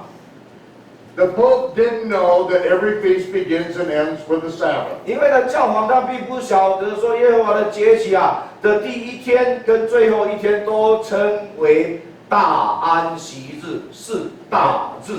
And so the Roman Catholic Church started teaching that he died on Good Friday. 所以呢，罗马的天主教呢，就一早就教导我们说呢，耶稣是在星期五受难的。 When Dagon, the Assyrian fish god, was worshipped. 这个呢，也就是那个大衮啊，那个鱼神啊，那个被敬拜的时候啊。 And then he got up on Easter Sunday. 然后呢，又被教导说呢，他居然是在那个雅斯他路性感女神那个早晨复活的。 When Nimrod's wife was reincarnated as Easter, the Babylonian sex goddess who turned a bird into an egg-laying rabbit. 他们所定的那个复活节啊，那个 Easter Sunday 啊，那个是在那个根据罗马根据那个春分以后的第一个星期日，那一个星期日呢，也就是宁禄的老婆啊，叫做那个 Semiramis 死了以后，又据说呢，他上升到天上去呢，被巴利啊太阳神呢，那个尼禄呢，又把他用一个大的蛋呢，把它装在里面，然后把它丢到那个幼发拉底呢，重新呢投胎转世。Constantine mixed pagan sun god worship in with a little Bible, and we ended up with all sorts of really dumb stuff. 然后呢，那一个雅斯塔路呢，那时候呢，蛋一破了呢，走出来，她是成为一个裸胸的女神呐。然后呢，那时候他就把一只把一只鸟变的还是什么东西变成了兔子。OK， 所以呢，就这样，君士坦丁大帝呢就很成功的糅合了巴比伦的异教风俗，进到基督教里面，然后我们大家都一起敬拜同一位神。Wow, that's a lot of information. Yeah. I'm quoting from your the pagan connection to okay. Yeah， 因为我是在这个我们翻过他的那个密教的那个文化跟那个基督教之间的关联啦，所以我只是把里面的引述了一下。Okay. Well, the next part of the feast is the day of first fruits. 好，再下来就是初熟节到了。And that's when Nicodemus came to Yeshua by night. 哦，这个很精彩，他第一次讲，要大家听好，就是呢，那个呢，也就是在那个初熟节的时候，日头落了 ，OK， 就是在那个晚上，那个尼哥底母啊，就在那个时候呢，跑来问耶稣。Oh, yeah. The day of first fruits. This is when Yeshua said, "Flesh and blood cannot inherit the kingdom of heaven. You must be born again." 所以呢，耶稣呢就在那个时空背景之下，他就直接把初熟节的意义挑明的，直接跟尼哥底母讲说啊，血肉之躯不能够承受神的国，你要怎么样能够承受神永生的国呢？乃是你必须要重生。A year from this day, Yeshua is going to raise the first fruits, and they are going to have a body that's no longer flesh and blood. They will have been born again, and He's going to take them to the Father's throne in heaven. OK， 耶稣呢那时候就是来预告说，就在1年以后的初熟节的那一天啊，他会把他手臂收割的那些圣以岁已经死了的圣徒呢，他会把他们的那个身体呢，把它复活，那个叫重生。真正的重生的意思是这样，他说复活为什么要重生？因为那个身体再也不是由血肉所驱动的身体的，那个是由圣灵所驱动的身体。You know, that's the first time I've ever seen that. Yeah, this is the first time you said you explained this. That's the first time I've seen it. 他也是第一次看到这个。That's 1 year from that day He raises the first fruits. 然后呢，这一个呢，就是他在1年以后他所要做的事情的预告。And Nicodemus is the first fruits from among the Pharisees who believe. 然后呢，这个尼哥底母呢，算是法利赛人当中的出熟的果子。为什么这样讲呢？因为他是法利赛人里面第一个相信耶稣是弥赛亚的。I forgot to tell him something. 他忘记跟你们讲很重要的。It's concerning the burial of Yeshua. 这是关于那个耶稣的埋葬的事情。Remember, the women saw Joseph wrap him up in a sheet and roll the stone over the door. 还记得吗？我上一堂讲说，这些妇女们看到耶稣把耶稣呢用这个裹尸布包起来呢， They walked away. 然后呢，这些妇人就走开了。And after the high Sabbath, they prepared burial spices. 然后呢，到安息日之后呢，他们就去准备那个要膏抹耶稣的一些香料。What they didn't see was that Nicodemus came with his servants with 100 pounds of burial spices. 所以他们并没有看到说他们走了以后是那个尼哥底母啊，带着他的人来一起呢，还用好像有100斤重左右的那个香膏啊。And after the women left, Joseph and Nicodemus properly embalmed Yeshua for his burial. 然后就在这一群的妇女离开的时候啊，就是尼哥底母跟他的门徒们，就是用那个香膏啊，那个很妥切的帮耶稣的身体呢膏抹了。That's one of about 6 million things that I usually forget. OK 啦，这个呢，我终于记起来600万件的要告诉你们的事情中的一件啊，我常常会忘记了。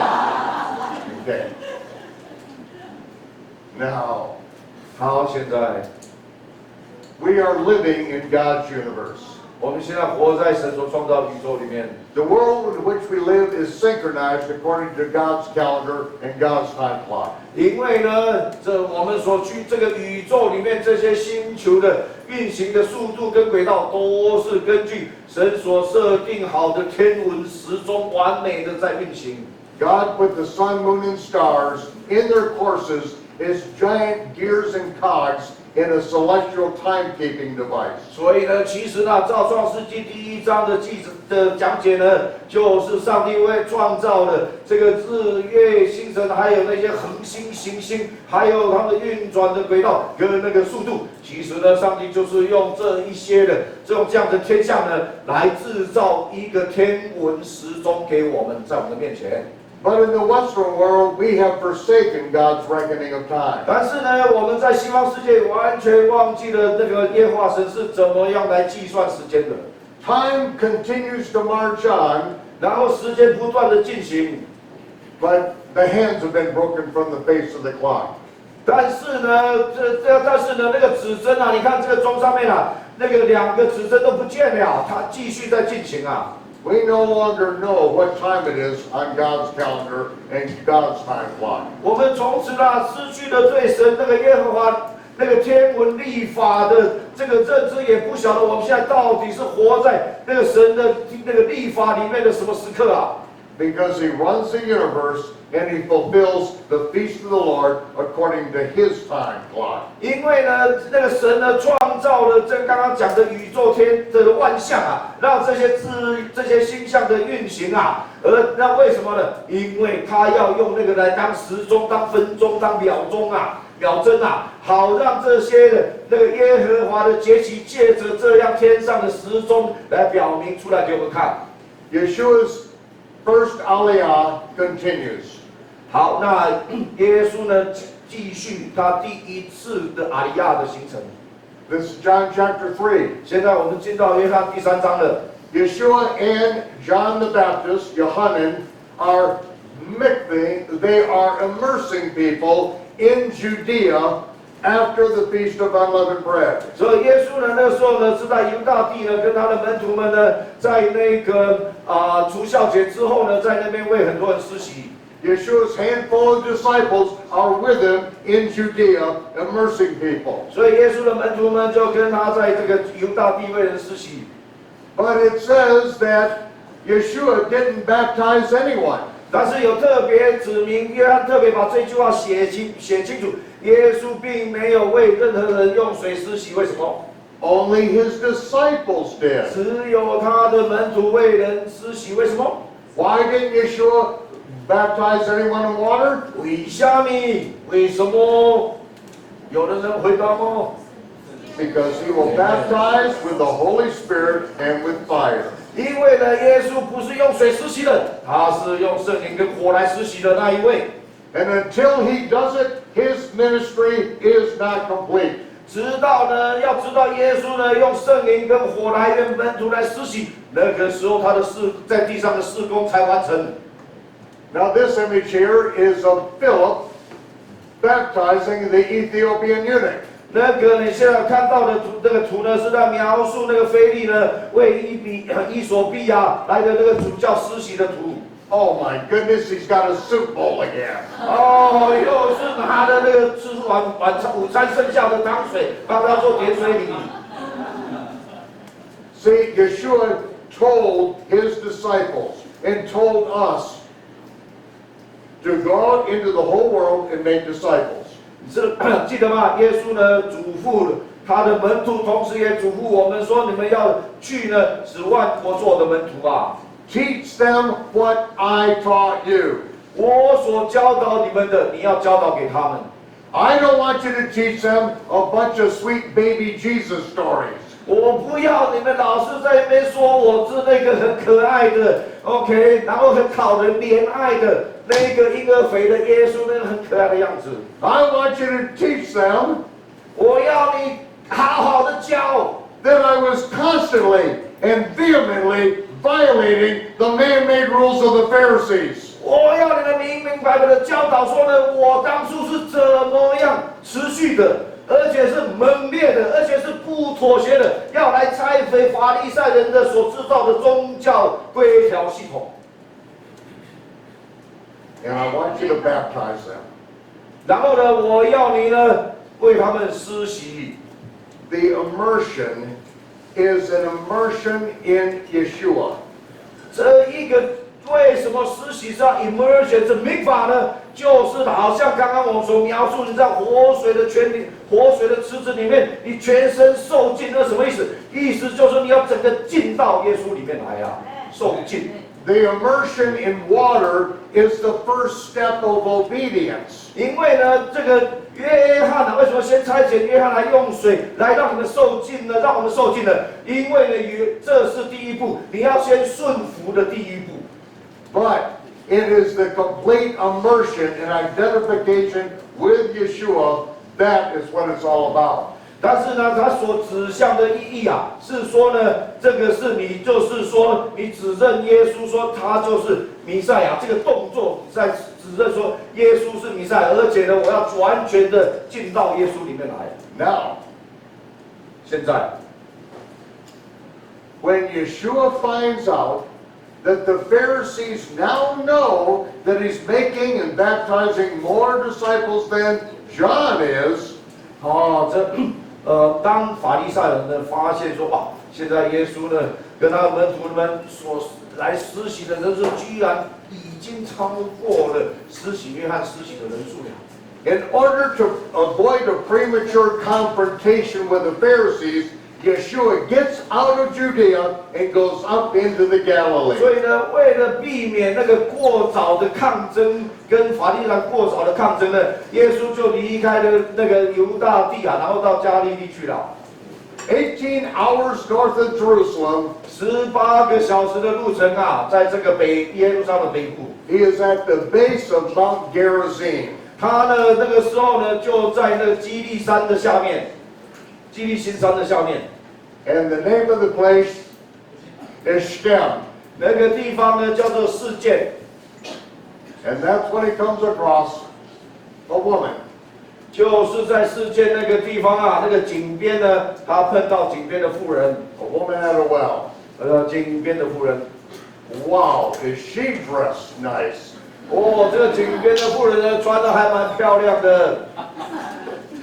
She does not look Israeli at all. 但是其实呢，她打扮这么美丽，看起来一点不像以色列人。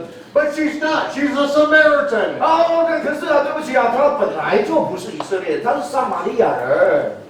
So Yeshua sends his disciples into the village to buy some provision for their trip. 所以呢，那个时候耶稣呢就送他门徒呢到撒玛利亚村庄呢去买食物。 Yeshua's hungry, sends them on in.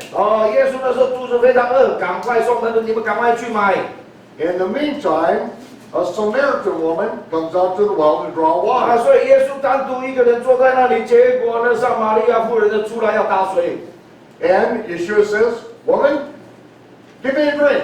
然后耶稣说：“妇人，给我水喝。” And she said, "How come you, being a Jew, ask a drink of me, a Samaritan?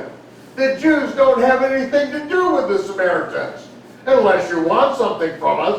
OK， 他就说哈，哎呀，你明明是一个犹太人呐，然后呢，我是外邦人，撒玛利亚人呐，然后呢，你们那个犹太人呢，跟我们这个撒玛利亚人呢，根本就素不往来的。那唯一要有往来的时候呢，就是呢，你们不安好心，跟想要从我那边拿走什么东西的时候。 It's true. 这是真的。 Even today, the Jews don't have anything to do with the Samaritans. 即使到现在啊，这些犹太人呢，跟住在撒玛利亚村庄里面这些撒玛利亚一点来往都没有。 Why? 为什么？ because the Samaritans are not Israelites. 因为这些撒玛利亚根本就不是以色列人。The book of Kings tells us exactly where the Samaritans are from and who they are. 列王记有告诉我们说，这些撒玛利亚是从哪里来，他们到底是谁？ In the days of Shalmaneser, the 10 northern tribes of Israel were taken into captivity. 就在那个亚述王的萧马那时那个做王的时候呢，那个北国的10个支派呢，全部被俘虏走了。We were spread throughout the Assyrian Empire, 然后呢，被驱散到整个亚述帝国境内。 and so all of our villages and farms had no Israelites in them. 所以呢，北国以色列的境内里面完全没有以色列人了。 But Shalmaneser had already conquered people in other areas. 但是这个亚述王呢，他同时征服了亚述帝国里面其他的国家。 So he brought these Gentiles into the area of Israel to take over the commerce and the farms and the business. 好了，所以呢，他就把那一些的外国的人呢，就把他迁到现在没有人居住的撒玛利亚的地区呢，然后呢，让他们在那边做生意，做重建商业，然后在那边耕作，做农作物种种的。 All the Jews know this. It's right in their Bible. 所有的犹太人都知道这些事情，本来就写在旧约圣经里面了。 And so, lions began eating the people. 在那时候发生一件事情，那边的狮子呢开始咬人了，吃人了。 And the emperor said, it's because they are not in synchronization with the gods of the land.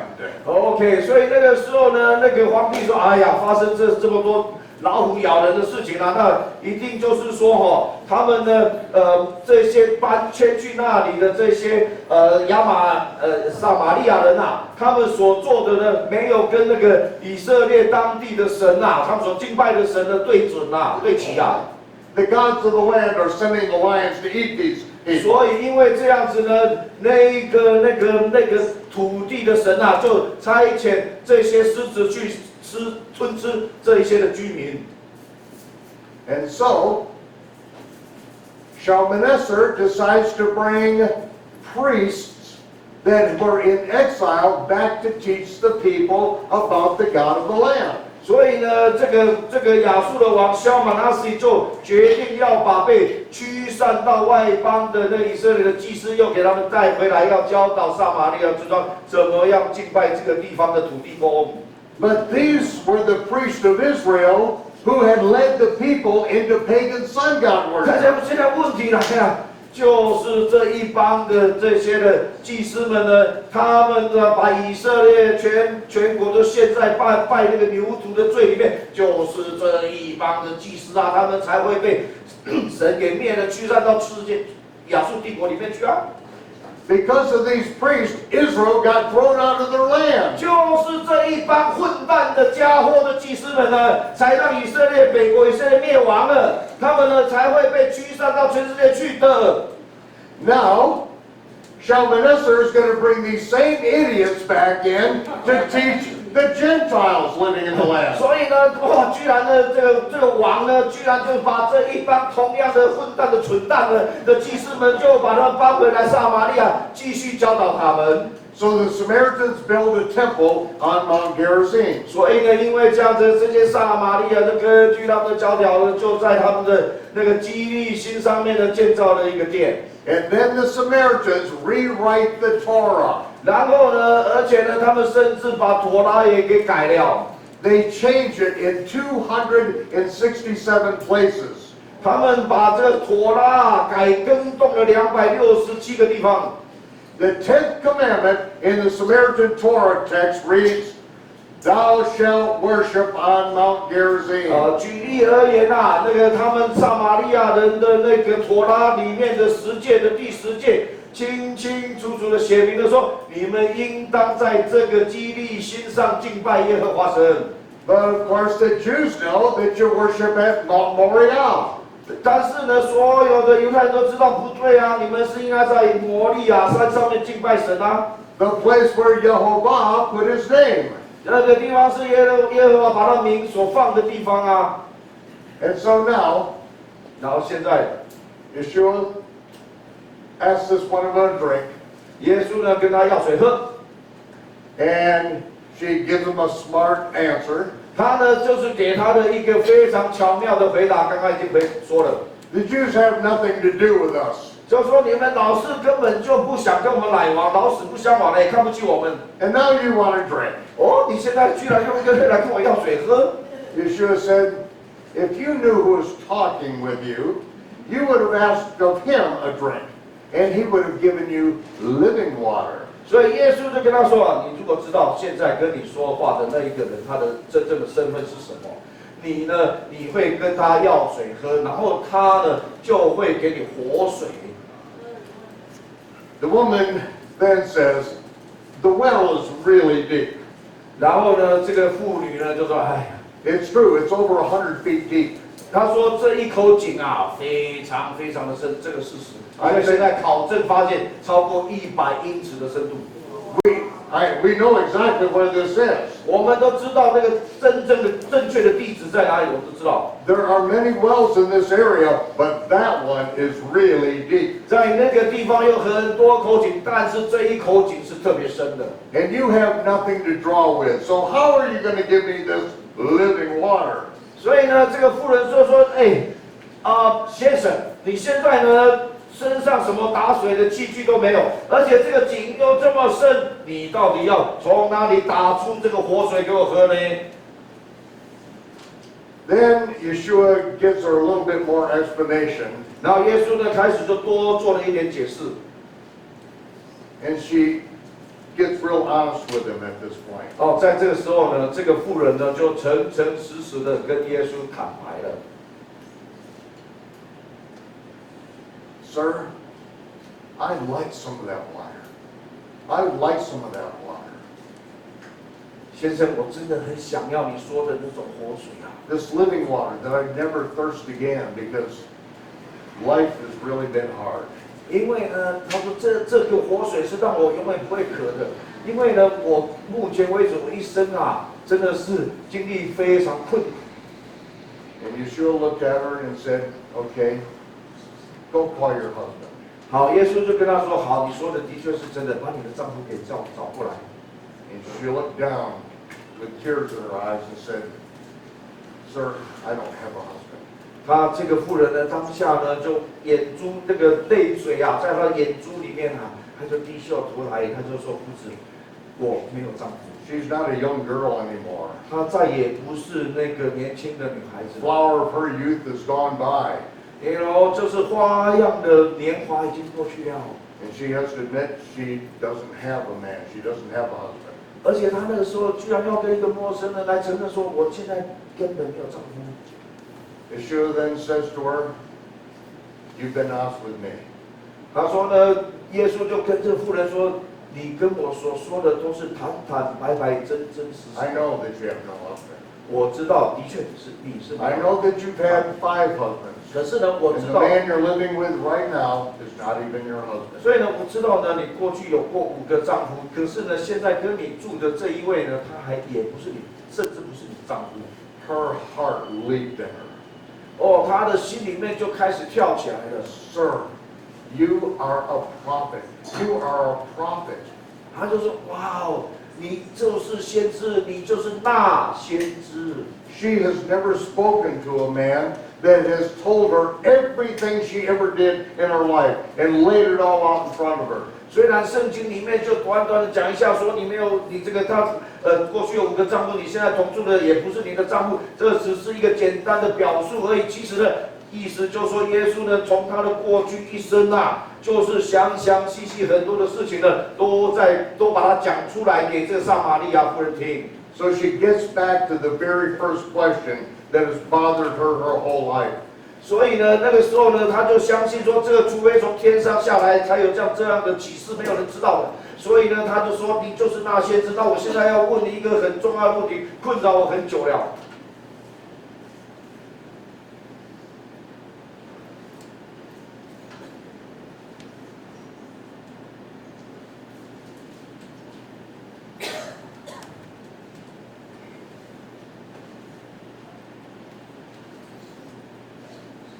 The man you have is now not your husband.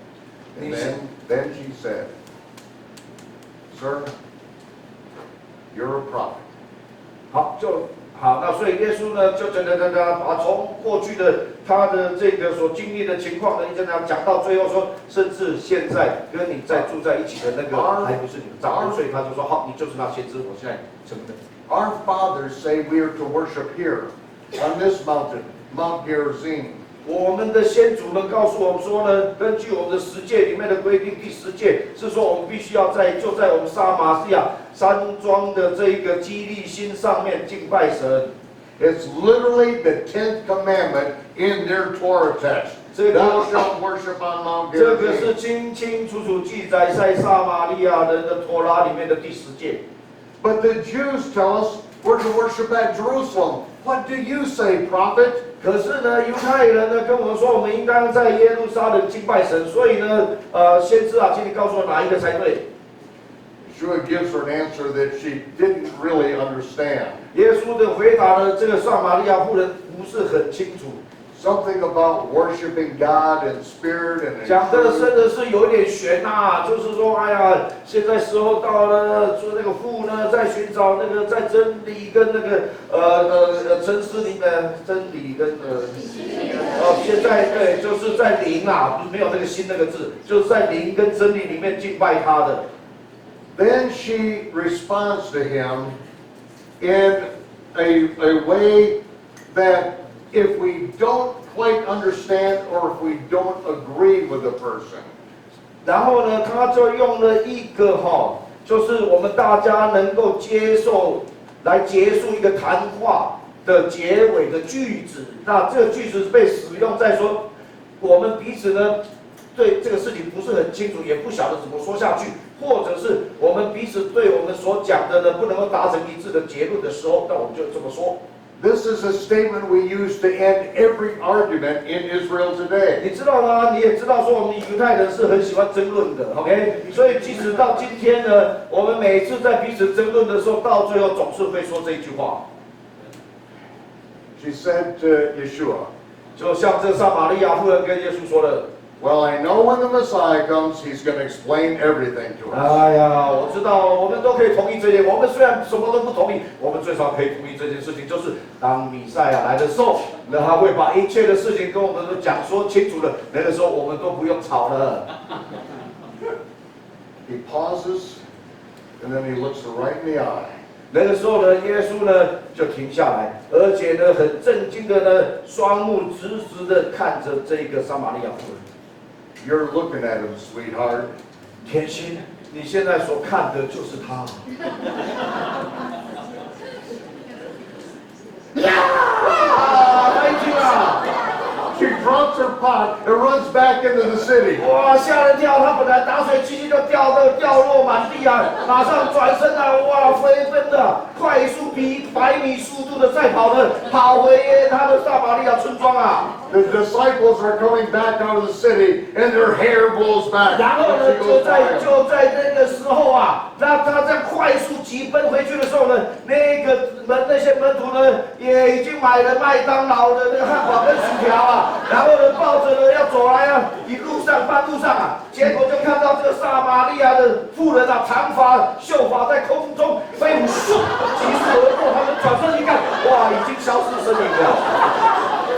She runs into the city and is yelling in the streets, Is this not the Messiah? He told me everything I did in my whole life. Is this not the Messiah? Come and see. 他就是极度的兴奋里面啊，什么都顾不得，就在那个村庄里面大声的呼喊说：“这个人难道不是弥赛亚吗？如果不是弥赛亚的话，他哪有办法把我这一生中的所有的事情都清清楚楚的讲出来的？你们赶快跟着我出来，来见这位弥赛亚吧！” Meanwhile, back at the well, the disciples have come back from the city. 同时呢，就在这个井边呢，这个门徒呢也抱着这些食物呢，也就回到井边跟耶稣见面了。 Peter says, Lord, would you like a little Thousand Island dressing on your Reuben sandwich? 彼得呢就说呢，夫子呢，现在呢你要不要加一点千岛酱在你的三明治上面？ He said, No, I've got meat to eat that you know not of. 耶稣说不用了，不用了，我有食物吃，这是你们所不知道的食物。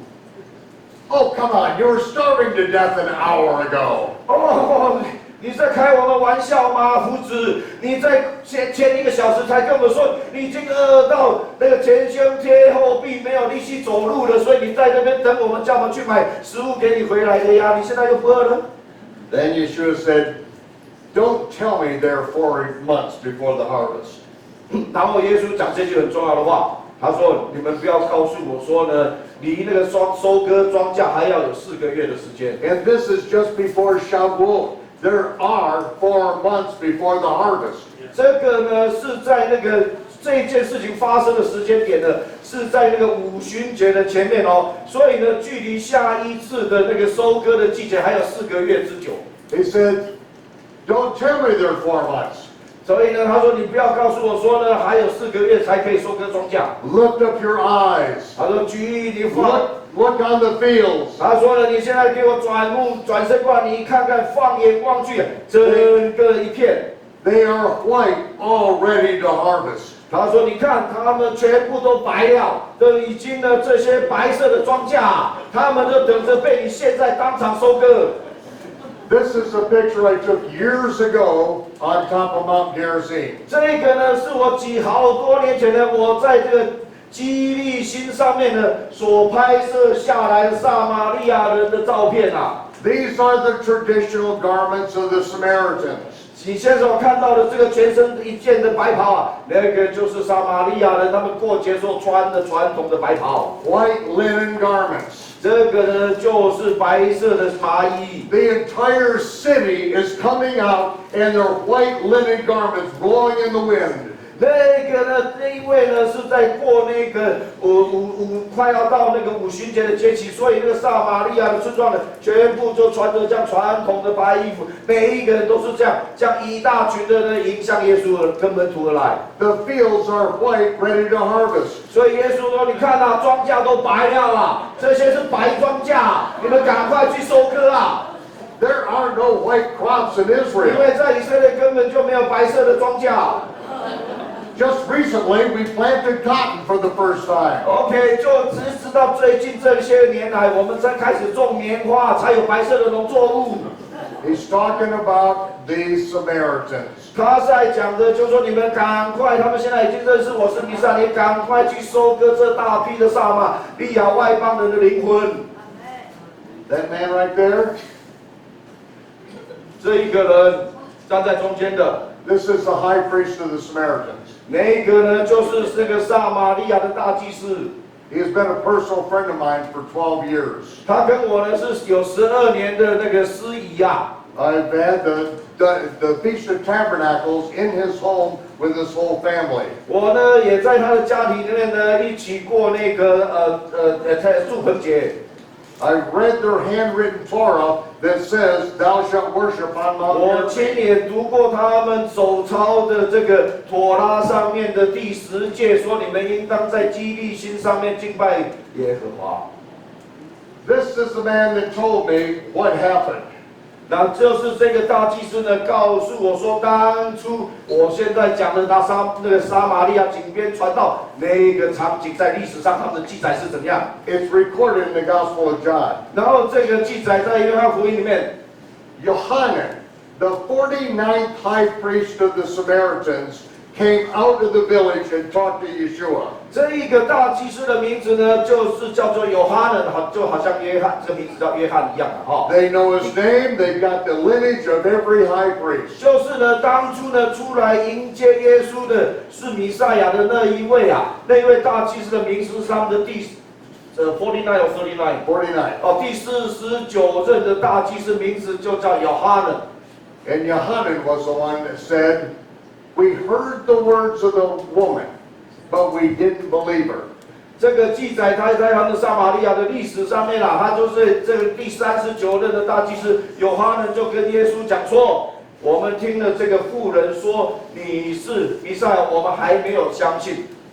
We've heard your words, and we know you are the Messiah. You are the Savior of the world. 但是呢，我们现在来到这里呢，亲耳听到你对我们所说的话，这个时候我们相信你真的就是弥赛亚，要来拯救这个世界的。Then Yeshua spent 2 days with those Samaritans.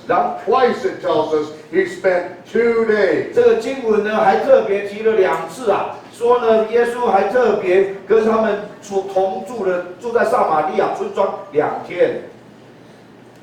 A day with the Lord is as 1,000 years. 主看千年，主一日，一日主千年。See, these are Gentiles. 你知道这些是外邦人，不是犹太人。And Yeshua only told one person in his entire ministry that he was the Messiah. 然后呢，耶稣在整个事工里面呢，偏偏呢就是只有告诉一个人，清楚的告诉他我是弥赛亚，偏偏这个是外邦人。Any other time someone says, "We know who you are. You're the Messiah. You're the Son of David."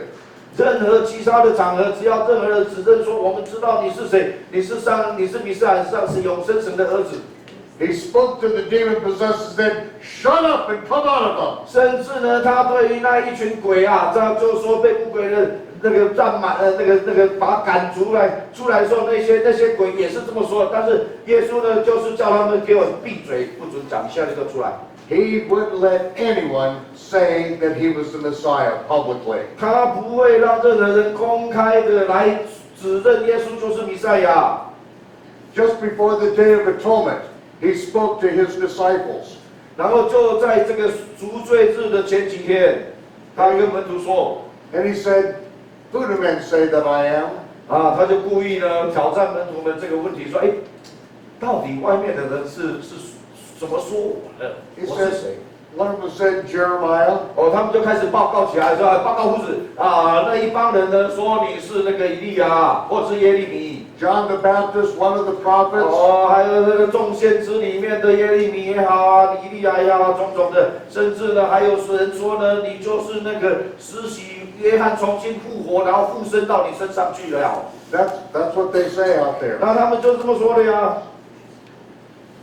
But then he said, "Peter, who do you say that I am?" 那个时候呢，耶稣都听完了他们的报告以后说：好， Peter said, 彼得，那么你自己说你认为我是谁？ "The Son of the living God." 所以那个时候呢，彼得呢他就说：你是弥赛亚，是永生上帝的儿子。He said, "You are blessed, Peter. 他说：彼得，你是真的是大有福气啊！ Flesh and blood didn't show this to you. 因为这件事情啊，血肉之躯啊的脑筋是你看不出来，完全不会明白的。 I didn't show this to you. 我也没有把这个事情指明给你看的呀。 My Father in heaven showed it to 你 you." 今天能够讲这样子的话出来，绝对是我的天上的父呢亲自指示你，你才能够讲这样的话出来，因为这事是隐藏的。 Then he looked at every one of his disciples and he said, "Don't tell anyone." 所以那个时候呢，耶稣呢就对他的12门人都一个看着他们眼睛，严严的嘱咐他们说：天机不可泄露。 I must go up to Jerusalem. 我一定要上耶路撒冷去， I will be delivered into the hands of the Gentiles, 我会被交付在外邦的手里， and the Gentiles will kill me. 然后这些外邦人要杀害我。 He didn't come the first time to be received as a Messiah and live happily ever after. 他呢，并第一次来的任务不是要被拥戴为弥赛亚大君王，然后从此过着王子与公主幸福快乐的日子。 He came to pay for our sins. 他来呢，是为我们呢，为万人忘那句经文叫做 Pay for our sins. OK， 就是为付我们的罪债，做赎价。 Just like John the Baptist said, "Behold the Lamb of God who takes away the sin of the world." OK， 就是那个施洗约翰说了，就是这个神的羔羊啊，他是要除去世人罪孽，因为他要为我们付上罪的重价，这个赎价的。 So one person, he tells he's the Messiah. 你看，想想看，这整个里面啊，就只有一个人例外，然后他告诉那个人，他明白的，我就是弥赛亚。 A Gentile woman. 而且这个是外邦的妇人。哇！ He goes up from there, 然后呢，他就从那里再往去那个阿里亚， and he goes up to Cana, where he had turned the water to wine before Passover.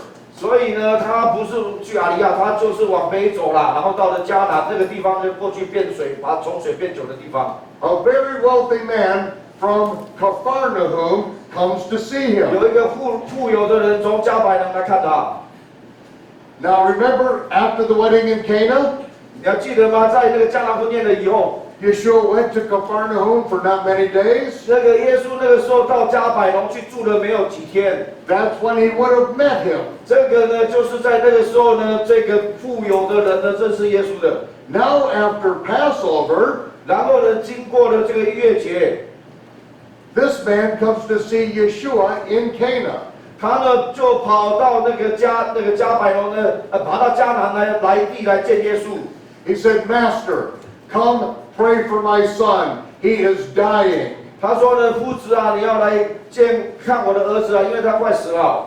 If you don't come, my son is going to die. 如果你不来的话，我儿子一定会死的。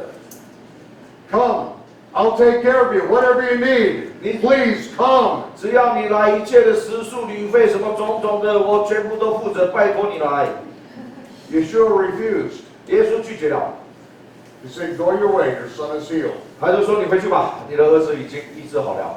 The man spends the night there 那个人就在那里呢住了一个晚上， because you don't travel at night. 因为晚上你不旅行的。 Halfway back to Cana the next day, 他就要回去迦南的半路上， one of the servants meets him halfway.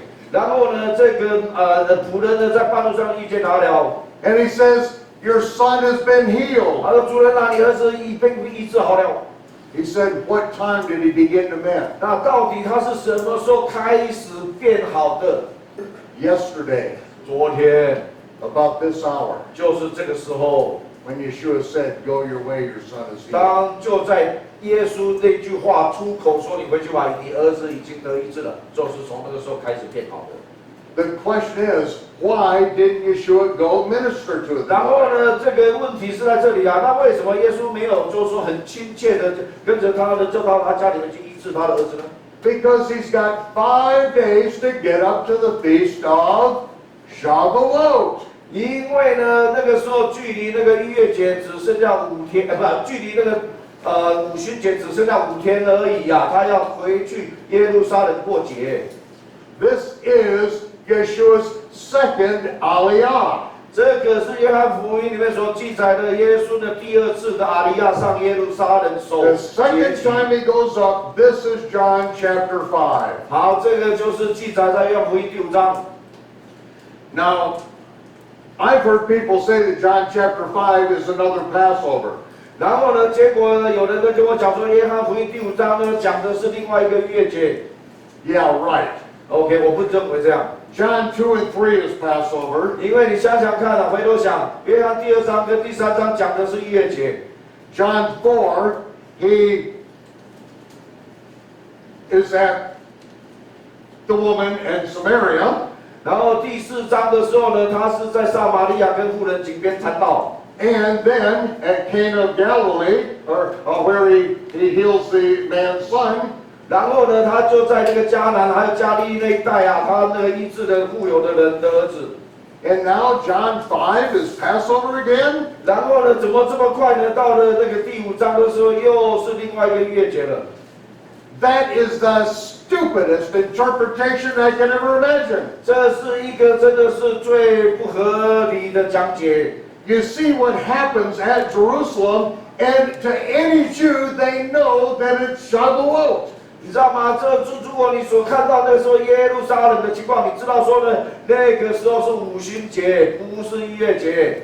But Gentiles think it's just okay for him to go up to Passover in John 3, and then nothing happens for a whole year And then the next thing is another Passover. 就是这些外邦的对这个妥拉一无所知的，才会认为说，哦，那个耶稣呢，就是只是去第一次的逾越节以后呢，结果呢后面还有2节要上的，他都没去上，然后呢就到了第5章呢，又到了另外一个逾越节，就这样过了1年。This is Yeshua's second Aliyah. He must go up how many times a year?